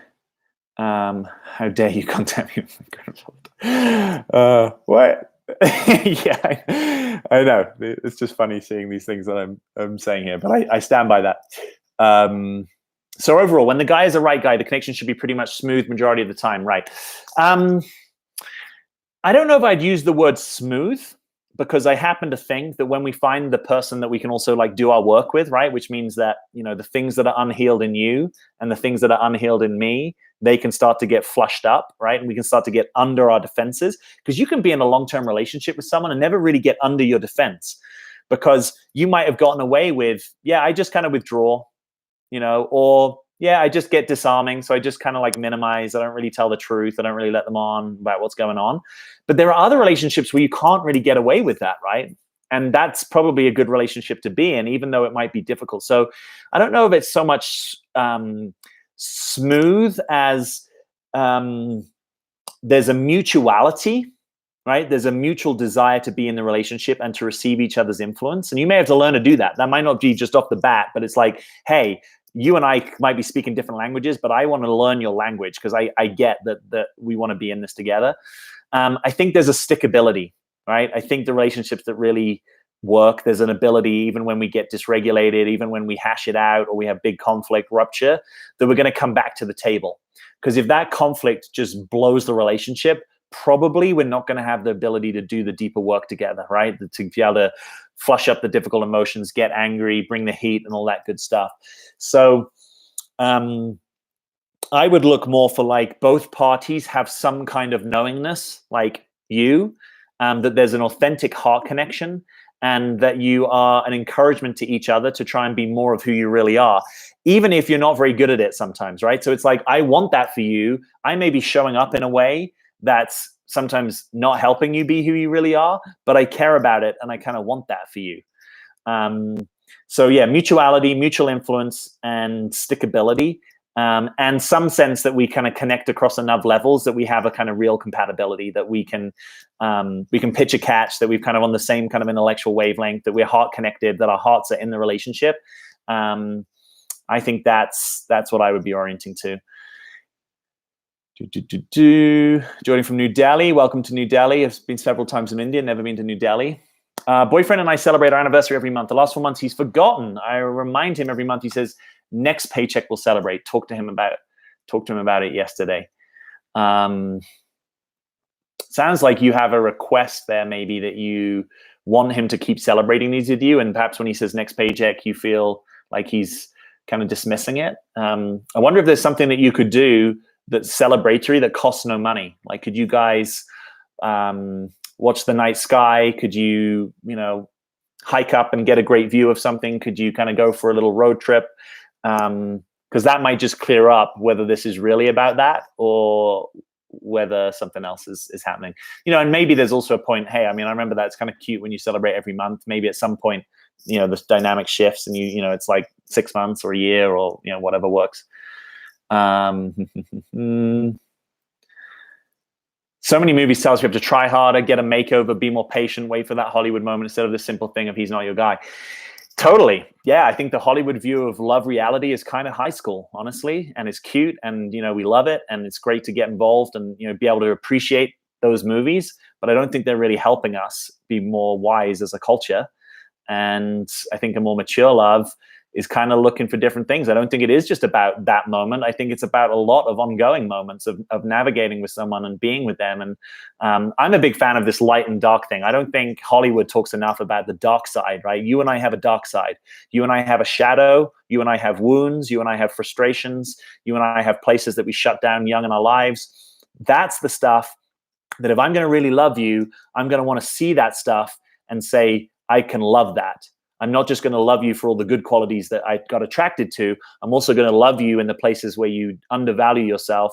I'm going to love you in the places where you are self-critical. I'm going to love you in the places where you do that thing that really frustrates me. And at times, I might not be able to love you easily, but that's going to be my work, right? Is to keep bringing that, and together we dissolve those structures of not self so that we can have more self, real self, show up. He doesn't know he needs his man time, so a woman should know what he needs. What? Well, he might not. It might not be that he doesn't know that he needs his man time. It just knowing that you need something and being able to communicate that effectively may be two different things. So I think he knows because he goes down into the basement or whatever, into his man cave. But it may not be that he's good at communicating that on the front end. Or sometimes as guys, we actually need to always take a step back from a situation, reattune with our own energy. And then we notice like, oh yeah, actually I want to go and have some time on my own. But we might need to disconnect a little bit in order to find out what's really true about that. I think that's sometimes also what's going on. Hi, Jack. I'm thinking to ask my longtime crush out. I haven't seen him in a long time. Awesome. I wish you well with that. I think when there's people that you have long held feelings for, I think it's good to resolve that, by which I mean move it forward, right? So it's not just like an ongoing sort of like frustration object or unrequited love interest. You actually say, hey, I got some feelings and I'm wondering if we want to just check it out, because I think what that then does is it also cleans your field. If you pursue something, great. If you don't, then you can actually bring more of your heart and energy and interest to the right connection. Gapri, thanks for asking. Thanks a lot, Jack, for answering my question. You are welcome. And today, no call from him. I'm imagining that this guy might not be your guy. Again, you can also train guys sometimes, right? Like, hey, I'd really appreciate a quick call when, because sometimes as guys, we may not know that, or we may not need the same thing back. But yeah, I'm not a fan of guys or women, frankly, that can't receive influence. The question then becomes, can you approach someone in a way that elicits your ability to influence them, right? Like, can you approach with a request rather than a demand? Can you approach with some vulnerability rather than, a defense? And so there's often subtle work in this for us to do where we actually can elicit from the other person what we really need. Grit by Angela Duckworth. Commitment can bring the deepest joy. The freedom is commitment. Awesome. Is it right to ask a guy out? I really need some closure so I can move on from him. I failed to like anyone else but him. I think it's totally fine to ask a guy out, right? I think whatever works, right? There's a big pragmatic part to this. And if you need to ask a guy out to really realize what's there, what I wouldn't settle for is an ongoing non-initiation from a guy, right? So even if you're the one that, breaks the threshold and, says, hey, I'd love for you to, one thing you can do is you can say, hey, I would love for you to ask me out, right? That's like ultimate green light, but you're still kind of letting him take some initiative.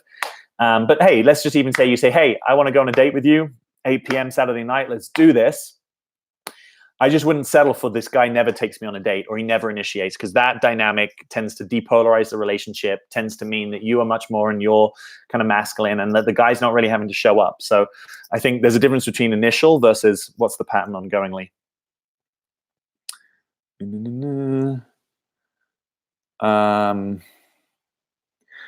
Got to improve on my scroll technique here. Sometimes I hit it and then it jumps me into a very, very different place.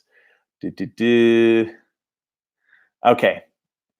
What if every time you are clear and say, hey, I do not want to spin my wheels and make such a statement, the pop up and get on board, meet your kids and drop out back next week again and again?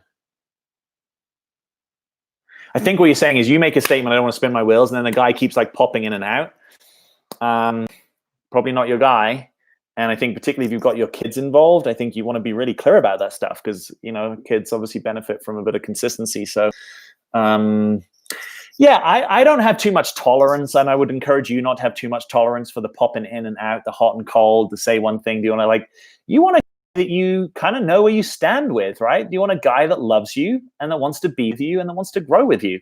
And anything that isn't that, I don't know, is worth much time if you're clear that you want a relationship. And I think most of you here probably do. It is me. Welcome.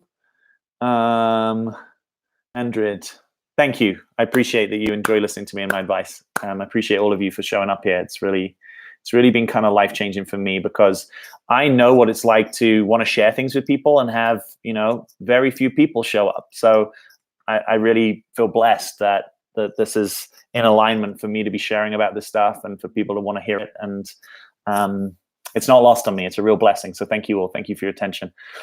How should I talk to him and what to say? I don't want to seem needy or scare him off. I do love him, but this is so painful. Yeah, I would say ideally you want to set up a heart-to-heart with a guy. Say, hey, I want to have a real conversation about what's actually going on. I would speak your truth and know that it might not be reciprocated. So what we're trying to do is speak our truth and encourage the other person to speak their truth. Even if it's more painful to be somewhat feeling a little rejected by a guy, in the long run, I think it's much better that you hear the actual truth from a guy, even if it stings like a lot, than he's kind of downshifting and modifying the truth because he doesn't want to upset you, he wants to please you. Ideally, the truth sets you free, right? And what that phrase means is there's a power and a clarity in getting to what is actually real here, rather than I'm thinking or imagining or fantasizing, and then at some point it's like a house of cards that falls beneath you. So if you get the sense that a guy is kind of talking to you, but it doesn't sound like he's just sort of talking with a certain kind of realness or freeness, or he's kind of too calibrated to your response, I would even invite him to say, look, I'm a big girl, so to speak, and I really want to know what's true for you. I don't want you to have to please me or, worry too much about me. I'd love for you to be able to tell me. Now, if you can't hear that in real time, you can ask a guy to write to you. There's other ways that it could happen. You can do it on a call, but there's no substitute for the truth. All right, so here we are. We're into some... I said a minute. Sorry, this is taking a long time to get down here. These are these astrological guesses. So I am Alexandra. I am Moon in Gemini, so good guess with that. Candy, Aquarius, or Virgo. I don't actually have. I have one placement, I think, in Virgo, but it's not like a like a mainstream placement. Cat Wilder, Scorpio. I'm Scorpio rising, and I have my North Node in the 8th house, which is governed by Scorpio. And Belinda, you are on the money. Cancer is my sun sign. I'm impressed with this, guys. You kind of got me covered from all angles. I say you're a Cancer. Okay, the Cancers have it. Very smart. Thank you.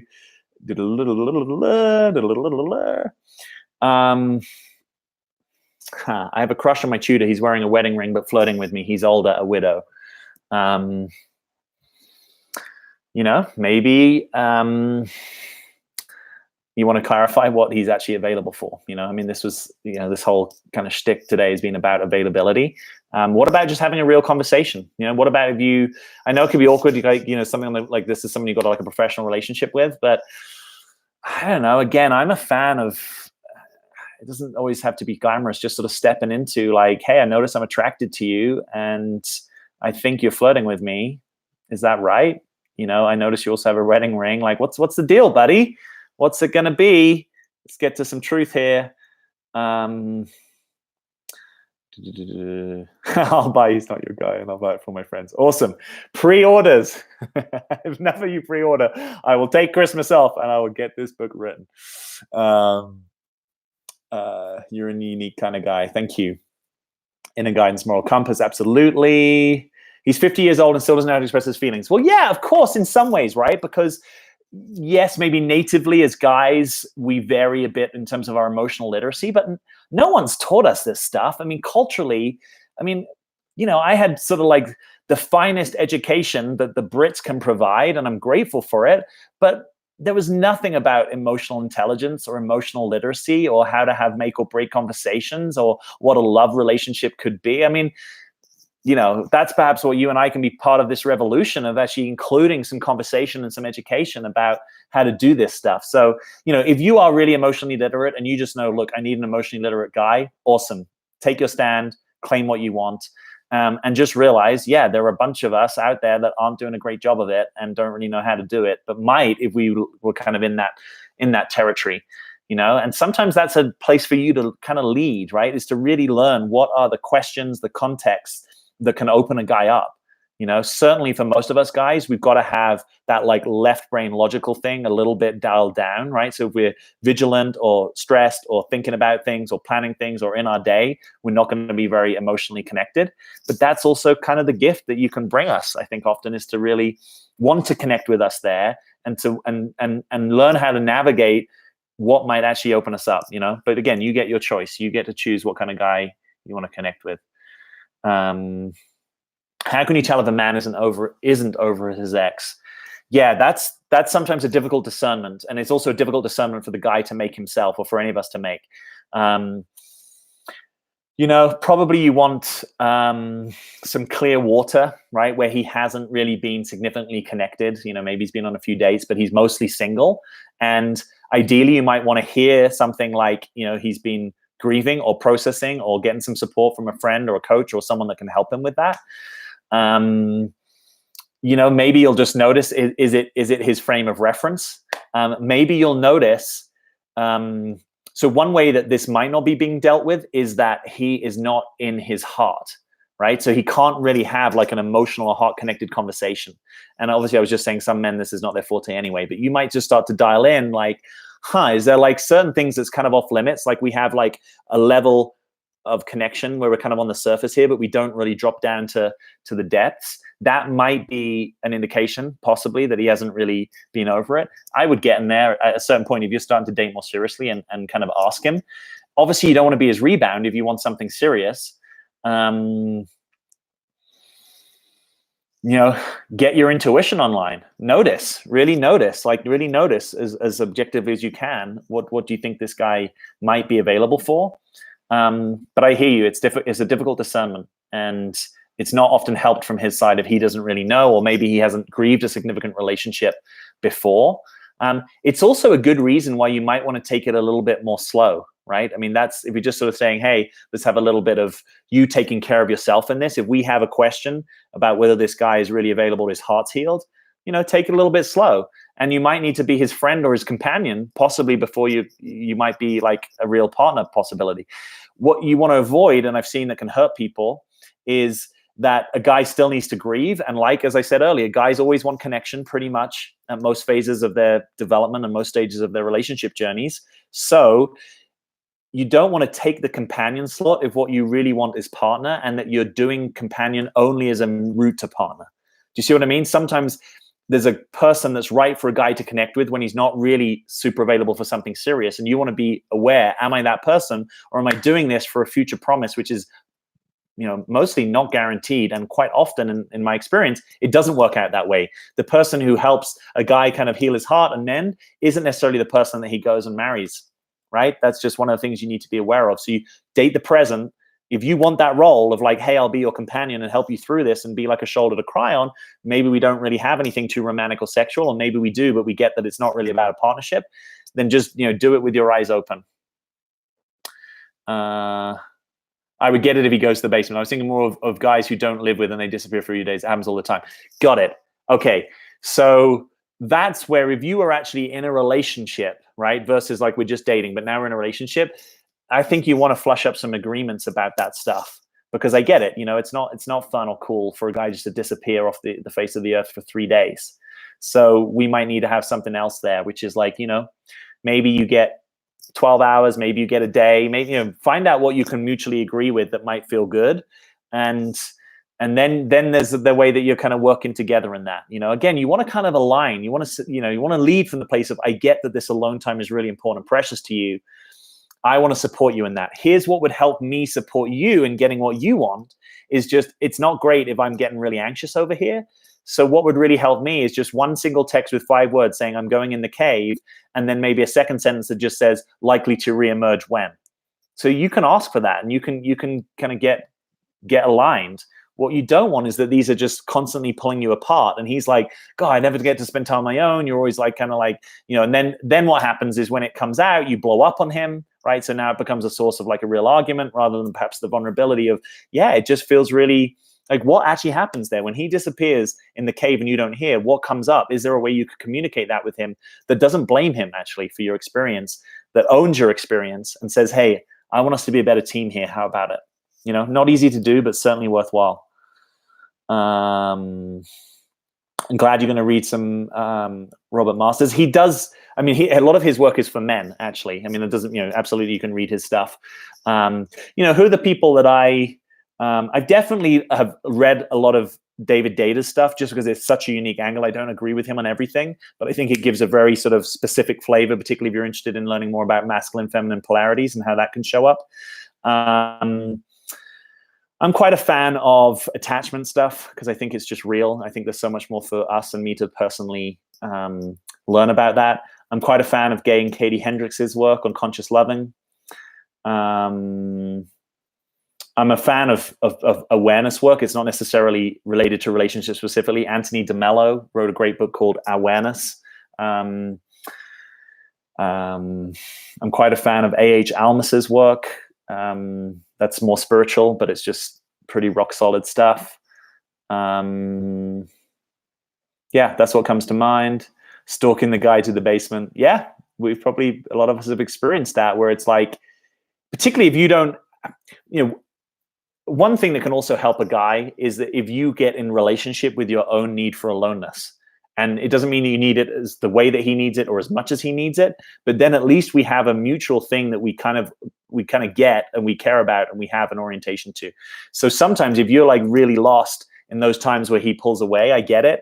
And particularly if it's flushing up attachment stuff, it's really difficult. But it could be an opportunity for you to actually go inside and get in more relationship with a part of you that you may not have much relationship with.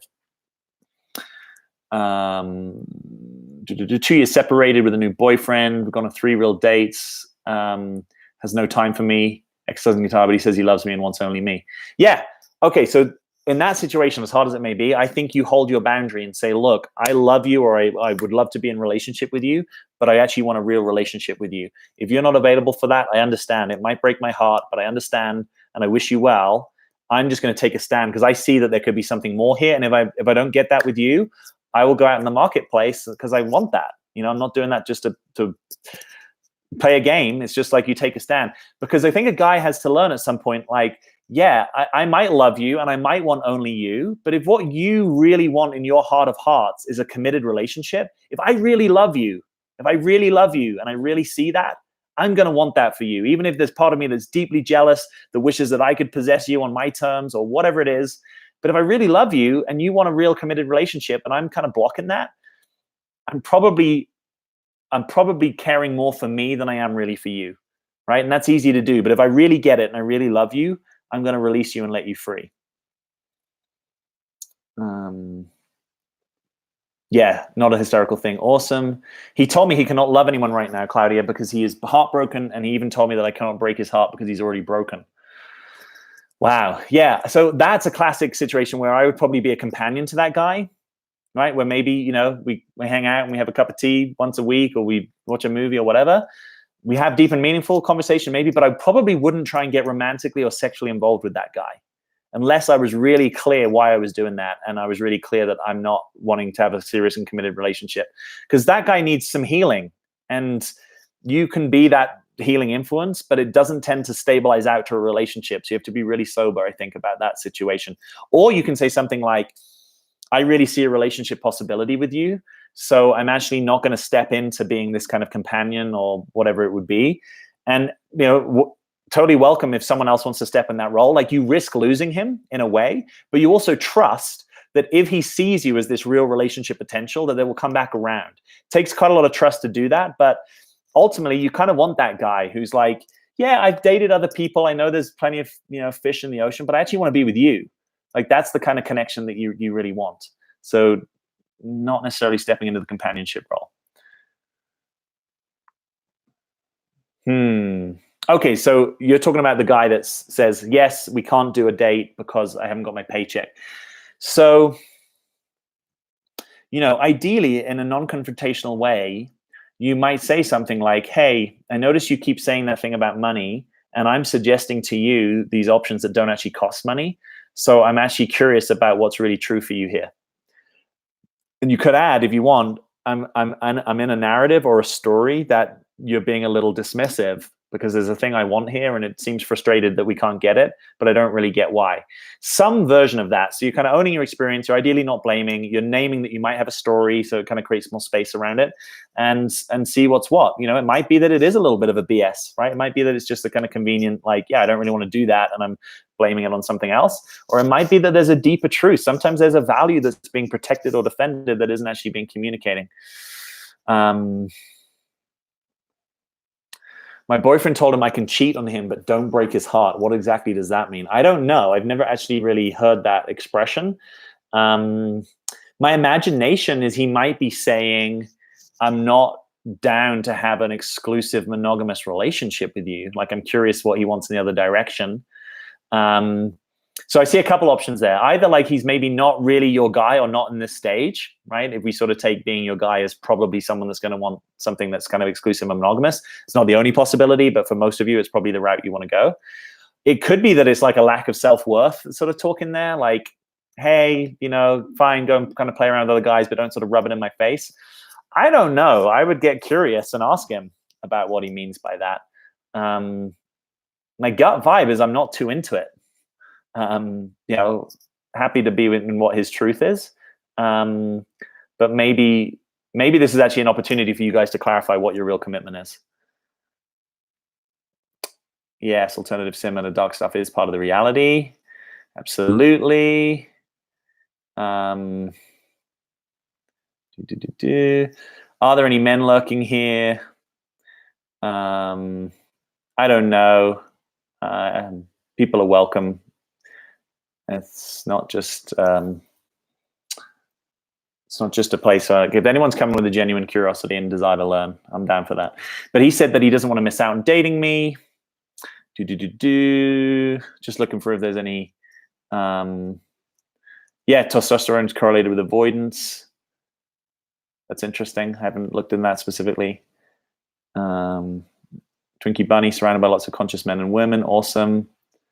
Is there a great difference, by the way, between two people in terms of consciousness and number of years doing the work? Can they be compatible? Yeah, I think there is a bit of a difference. I don't think that consciousness is just correlated to the years doing the work, but I do think it's a factor and a variable. And I do think you want to be mindful of the kind of mentor-mentee dynamic that I was pointing to in an earlier theme of conversation. Ideally, you date the present, right? Not the past or the future. And part of what that means is I'm not waiting for you to have some spiritual awakening so that we can really be in a relationship or any version of that. Or like, I'm kind of more evolved and I'm sort of waiting for you to be more evolved. Not that. If you can love each other exactly where you are and realize, yeah, maybe we've kicked the can down the evolutionary road, different distances, and that might shift in the future, right? Sometimes, one partner has a big breakthrough in a certain territory. But ideally, you want to share the same worldview.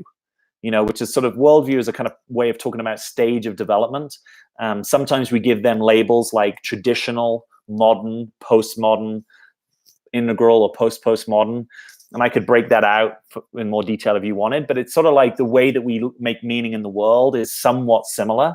It's hard to have a meaningful relationship of co-equals across stages of development in that sense. So if our way of making meaning about the world, let's just say if you are very oriented to external success, material success, career success, kind of having your life show up in the way that you think it should, if that's like loads of your focus, and then another person is like focused on inward success, inner success, is much more about who am I really, what's authentic, what's true, getting to know myself, excavating my heart, my body, my emotions, my soul. That is a difficult combination to really make work, because it's ultimately like when the chips are down, the thing that we think is most important, right? And most of us under stress, we go to that, what's most important. They're kind of completely different. And from an external success worldview, right, where it's really all about what kind of how people see me, what I have, what I create in the world, internal success doesn't really make any sense ultimately. Like I might sort of get it, but it's not really the thing that I value when the chips are down. So yeah, there is an alignment that I think you need. I so appreciate your realness of getting into the emotional needs of both and accepting of what's damaged. Yeah, totally. Will a man treat you quite different before versus after sex? Still dating, no sex, but I wonder. Okay, so I think that's a great point of differentiation. If a guy is treating you very differently before and after, that might be a potential red flag, particularly if he's much more connected before and much less connected after. You know, one of the things I've said in previous videos is a good sign of a guy that's actually into you is that he can stay somewhat connected after sex. You know, I'm not just talking about in the 5 minutes after, I'm also just talking about, you know, that day or the time that surrounds that. Can he actually stay connected, or is it sort of like, oh, actually that was really where the interest is, and I'm not so interested really in the connection. So it can be good information. And if you have a lot of doubts about that, you may not necessarily want to go into that territory in order to find out. You know, sometimes, and it's not just about guys or women being wrong, sometimes the truth of a connection is that a lot of it is about sexual chemistry. And if you take that out or you kind of explore it and it runs its course somewhat, there's not necessarily like other, you know, it's like chakrically, we're not really connected in our higher chakras. You know, our hearts aren't connected, our minds aren't connected. So that's something to be aware of. I'd love for you to marry me. Is that coming too strong the first date? Yes, you know the answer to that. But it's good. It's good to be light about these things, because there is some truth behind this, right? And I've coached a lot of people in this territory. Like we've been on 1 or 2 dates, and there's a sense that like we're already in this like real relationship. And I don't necessarily buy that. I buy that we're in a real relationship when we've really been hanging out for some extended period of time. There's some mutuality, there's some mutual influence, there's some real compatibility. We both know what we want. We're both oriented to a mutually shared reality. Then we're really in a relationship. So it's good to notice some of these tendencies. I've noticed a tendency where people are, you know, some people call this, I think they call it like one-itis, that they're just very oriented to one connection that's just embryonic, and they're almost starting to really orient to it. And then you need to kind of relax, open the field, relax back into yourself.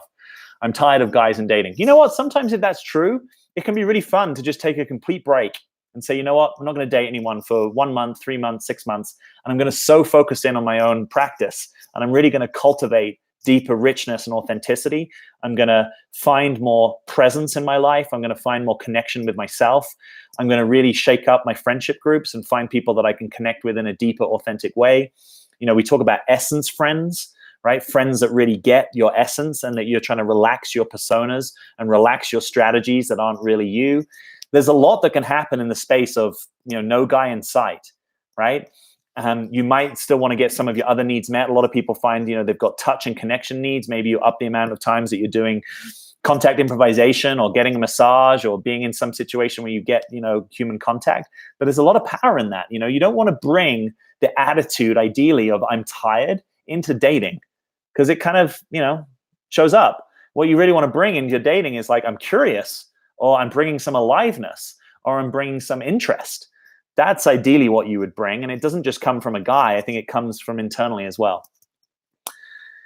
He's 14 years younger, trying to understand the younger guy thinking. Been on and off for 19 years. Else enough, basically move on and we're just playing. Wow, that's a long time to be on and off, if I'm reading that correctly. So I would definitely be wanting you to get an answer. I think 19 years is plenty long enough for a guy to know about where he stands and whether you're really in his heart. because that's a big question, really. When you come down to it, what is commitment? It's part of it is, are you the person that I have in my heart? Are you the person I want to do this with? And yeah, if you want that with someone, and again, I loop back on this, if this guy loves you and he gets that he's kind of blocking you from really just moving on in your life, if he really loves you, he might be willing to let you go and have you move on. So I'm curious about what's really going on there. Heather Ann, I'm prizing my eyes open in the early hours to listen to you. I'm glad you're feeling the appreciation. Awesome. I appreciate that. Thank you. Thank you. I know sometimes these kind of global broadcasts, we're in all different time zones, but I appreciate that. We've been hitting the 2 hours mark here. All right, I'm going to speed up. I'm actually going through something like that with someone 7 years younger than me. We're on and off for 12 years. Got it. Maria says, I'm always attracted to guys who've been abandoned as a child, have a lot of family issues, and they end up not wanting a relationship with me. How can I avoid these type of men? Got it. So part of that is, how early can you discern in a connection whether you want, whether you're able to see that someone might have this kind of issue, or you might be in this sort of dynamic? Because ideally, it's so much easier to notice this before you've fallen in real deep, right? It's really hard just to be kind of on your side. If you're in love with someone and you have an attachment bond with them, and then you kind of realize like, oh God, like they don't even want a relationship with me, that's just brutally hard. So much easier, I think, if you can slow it down and discern before you get too stuck into something like that. Now, if I'm the abandoned one, right, who do you have to be in order to be attracted to me? So I'm the abandoned one. So you might need to be very strongly in your caregiver, or your mother energy, or your healer energy, or being the good one, or the nice girl, or the responsible one. There's probably some kind of equal and opposite thing that you are showing up with that would have you more attracted to that kind of guy, right? So a guy who's been abandoned probably is going to be more closed in his heart, probably, and have lower trust. So is there anything that's going on there? I'm curious about your relationship. Like maybe you're kind of a bit more in your masculine, and you show up as this very like trustworthy, grounded masculine. And so you attract people that actually need that.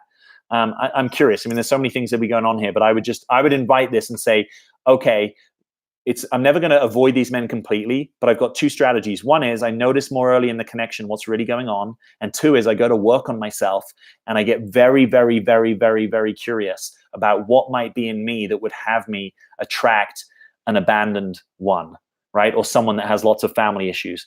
Like, what is that about? Like, is that pattern matching for something in your past?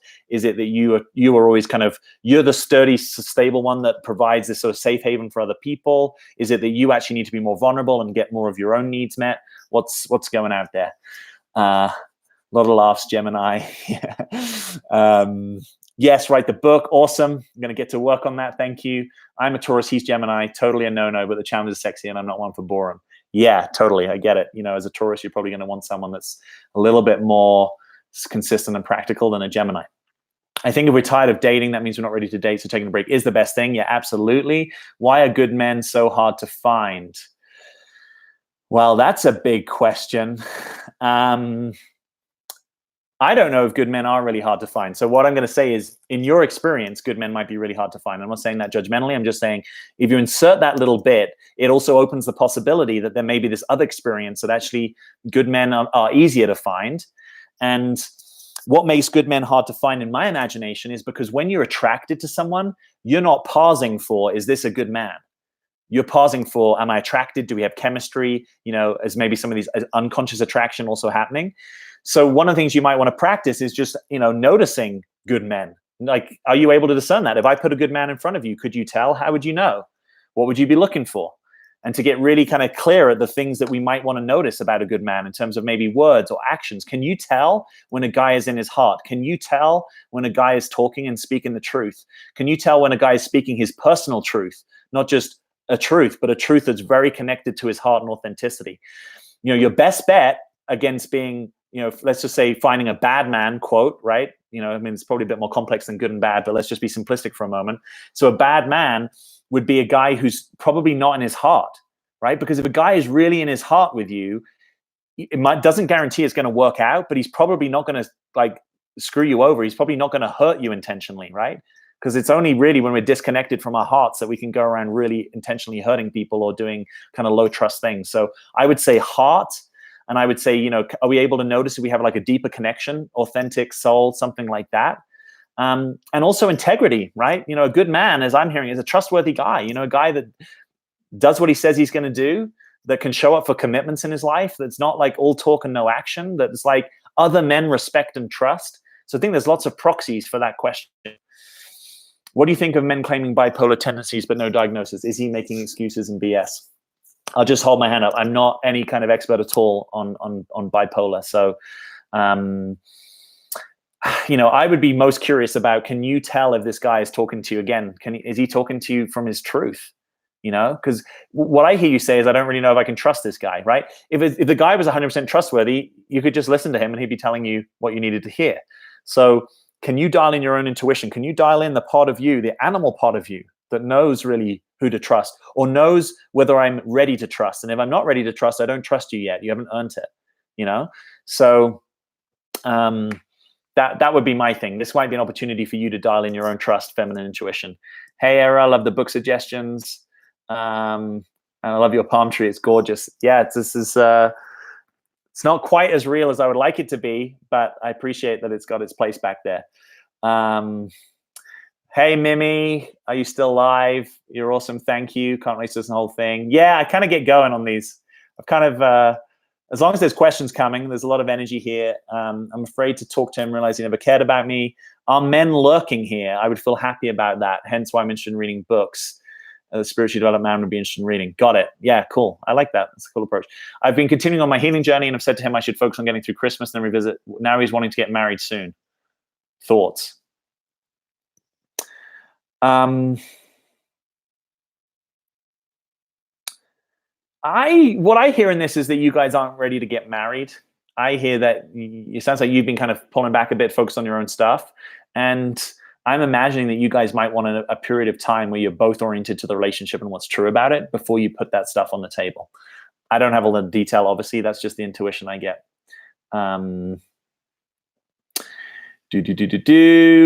Panda, welcome to Australia. I love that we've got such a global audience here. How many people ideally to date after a 22-year divorce? Well, I hope the divorce didn't last 22 years. I'm guessing you may be saying you were married for 22 years and then got a divorce, and maybe how many people to date. So I could give you some answers to this, right? But nothing, I think, in this territory, and this goes for so many of these questions, is going to be powerful as you tapping your own guidance, right? Your own intuition. Like, you will know if you feel a bit more ready and open to something serious, and you'll probably know if you just kind of want to keep it light. So that's what I'd be paying attention to, is what is your own knowingness telling you? And, sometimes if you've been in a marriage for a long time and you're just like, I just kind of want to have no commitments to anyone. And so I'm going to be much more on this companionship, lovership kind of territory than I would be in a partnership territory. So maybe I just find ways to communicate that. Maybe I want to have all different kinds of experiences.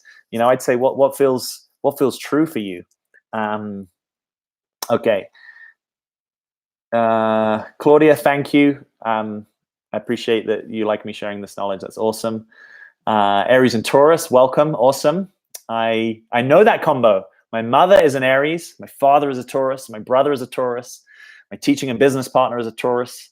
So I'm familiar with those energies. Jack is going to need time in the man cave answering all these questions. Totally. Yeah, guys, you won't be hearing from me for 3 years, but like I told you, and I'm going to make a commitment that in 2023, no, just joking. I'm not starved for man cave time. I kind of construct my life so that I get a decent amount of that. I'm still learning about how to do it when I love to travel as well. And sometimes that's a little trickier. If I was checking. So actually, it's you guys. You guys need the basement more than me. That's fun. I'll be spending the next 2 days in the basement. Hi, just tuned in. Welcome, Metamorphosis. I've told him I will not contact him until he gets back to me, but he's still very distant. Should I try to talk again or just block him and move on with my life? It's a good question. I'm sure that's one that people can relate with. At what point do you just move on?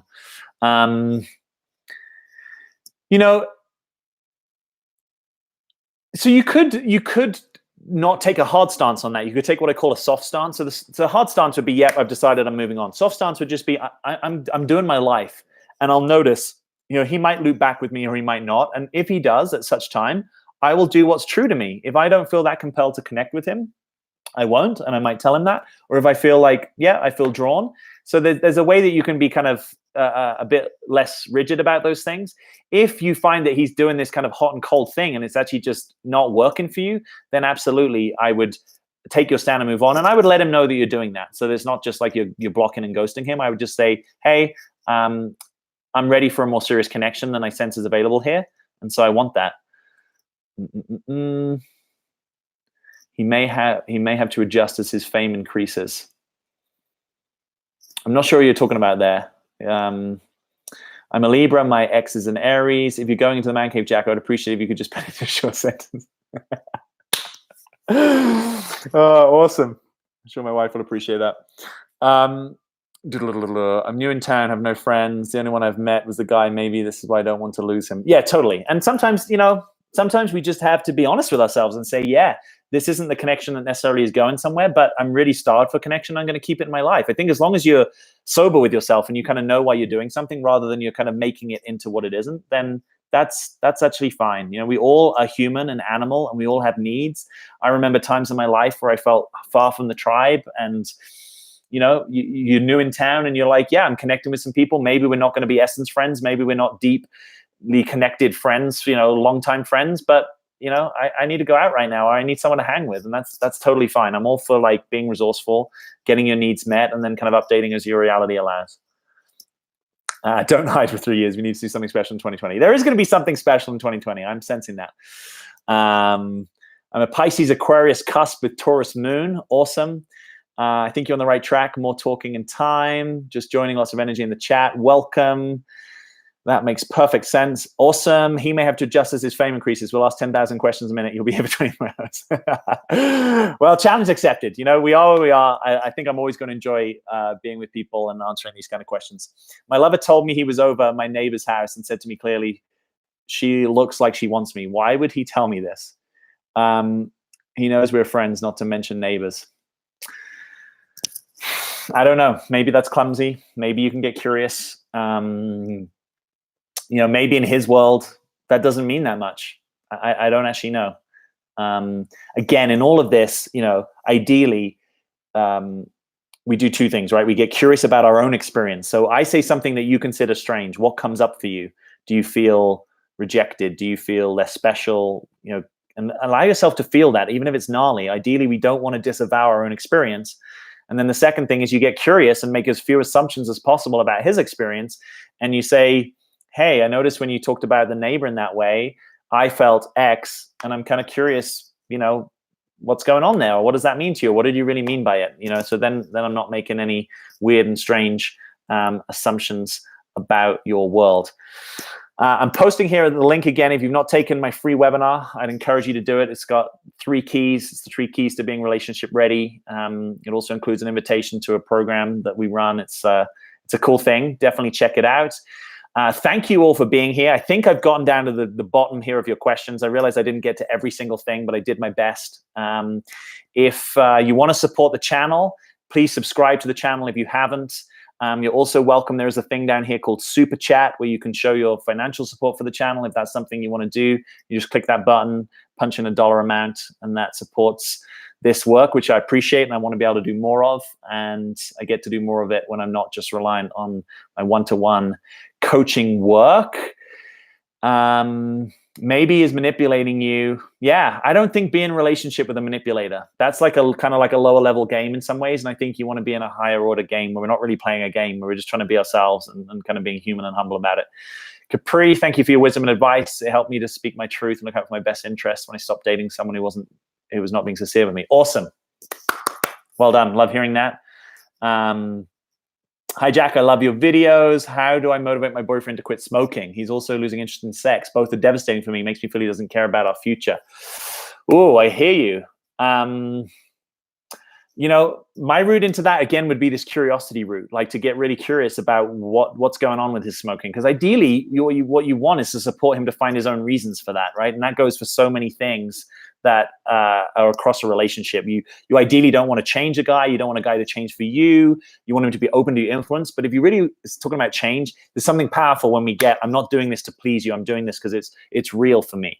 So I'm curious about that. And then I'm also curious if you can include the authentic impact that it's having on you. Like, your smoking is, I notice when I see you smoking, I worry, or I worry for our future, or I feel really impotent, or I feel powerless, or I kind of have this story that maybe you don't really care about us because, you're damaging your health. You do it from that kind of reveal authenticity stance rather than, you're kind of wrong for this. And if it really doesn't work for you, you might have to take your stand, right? You might just say, hey, it doesn't work for me to be in a relationship with you when you're smoking, if it's that important to you. So yeah, I would lead with the reveal and with the curiosity. I just told my best friend that I wanted more, and he said he didn't want it to lose, but there was no difference. So how long? You might have to write that again for me. I'm not sure what that question is. He said he didn't want to lose. Yeah, so this is a common thing. I'm jumping in. I think I've understood this right. So you want more, and he's saying, I don't want to lose this, but he's not really available for more. That is a very common situation, if I'm understanding that correctly. And I think the way out of it is that you have to take your stand, right? Where you say, actually, I want more, and I'm going to take my stand for more. And then he gets to be in his choice with the discomfort of your stand. And you might risk losing the connection. And that's kind of, bluntly, what happens when you really go for a connection wholeheartedly? Other connections do have to downshift, right? They have to reorganize. So that's just kind of part and parcel of the game. Thanks, Jack. This was fun. You're awesome. Thank you, thank you, thank you, thank you. Thank you, Alexandra. Thank you, Stardust. Thank you, Squeeper. Thank you, Heather Ann. I appreciate all this. I live in Alaska where the odds are good, but the goods are odd. I never heard that. That's hilarious. Awesome. I've never visited Alaska. I hope to get up there one day. I can listen to you for a whole day. That probably means I'm talking too much, but thank you. Thank you. What's the trigger for men to really want growth? My ex yesterday is simply not available to me for a relationship. He's so hot and cold. That's a bit of $1 million question. In some ways, again, we could go back and forth and really look and try and understand that. And maybe as a developmentalist, you could really get into the sort of scientific detail of that. The simple thing for you and I might just be to notice, is this person oriented to growth? And if they're not, and I am, I'm going to need to be in a relationship with someone that is. So that just doesn't work for me, right? That's how you orient to that. We can often lose a lot of attention really trying to get into the explanation when it's just like, oh, is this a thing I want or not? And, again, a guy at certain phases of life, when a guy is figuring things out, he tends not to really be available for a relationship meaningfully, in my experience, right? If he doesn't know who he is, if he's going through an identity change, upgrade, dissolution, if he's lost his job, or he's really in a big career shift, or he doesn't know what his mission is, or he doesn't have a way to support himself, that's not a great time for a guy to step into partnership. Normally, a guy is more likely to step into partnership when he's on the path and he's got some things going for him, and he's like, I want to extend my circle of concern. That's a better time to partner with a guy. If he's hot and cold, I know it's hard sometimes to break that cord, but it's so empowering as well. When you take your stand and this is kind of BS, even if I don't make this person wrong, but being on the receiving end of hot and cold, that's gnarly. That's difficult. That's all over the place, arresting, nervous system, dysregulated. That's not what we want. So you take your stand and say, hey, it's not actually hot and cold doesn't serve a guy. Even if a guy enjoys some elements of that, ultimately, if he wants a relationship, it's not going to be like a hot and cold thing, right? So hot and cold probably mostly doesn't, it only serves two people who are clear they really want hot and cold. And I think that's quite rare that two people both want that. Era, thanks for your blessings. Thank you, Bruiser. Thank you, Rhonda. Thank you for all these thanks. I married a breadcrumber and we're now getting divorced. He never changed, but I don't know why he married me. I'm sorry. That sounds tough. I hope you get more of what you're looking for, Anna. I'm sure you will. Maybe sees the value in you and tried to improve himself with your love, but couldn't. Are you an empath? Yeah, difficult times. All right, guys. I'm going to love you and leave you. I'm going to hit this link one more time for those of you that haven't joined me in the free webinar. Thanks for such a great attendance. I know we've had 140, 150 people on. I really appreciate that. Again, if you want to support the channel, you can just click this $sign that's below here and send a super chat. Anything is gratefully received. And thanks for all your comments, your questions. I love the commentary here. I love the sophistication and the realness of the questions. It's really awesome for me. So thanks for your support. Click that $sign if you want. Click that link if you want to register for the webinar. And I will see you guys soon. All right. Over and out. Have a good night. Blessings.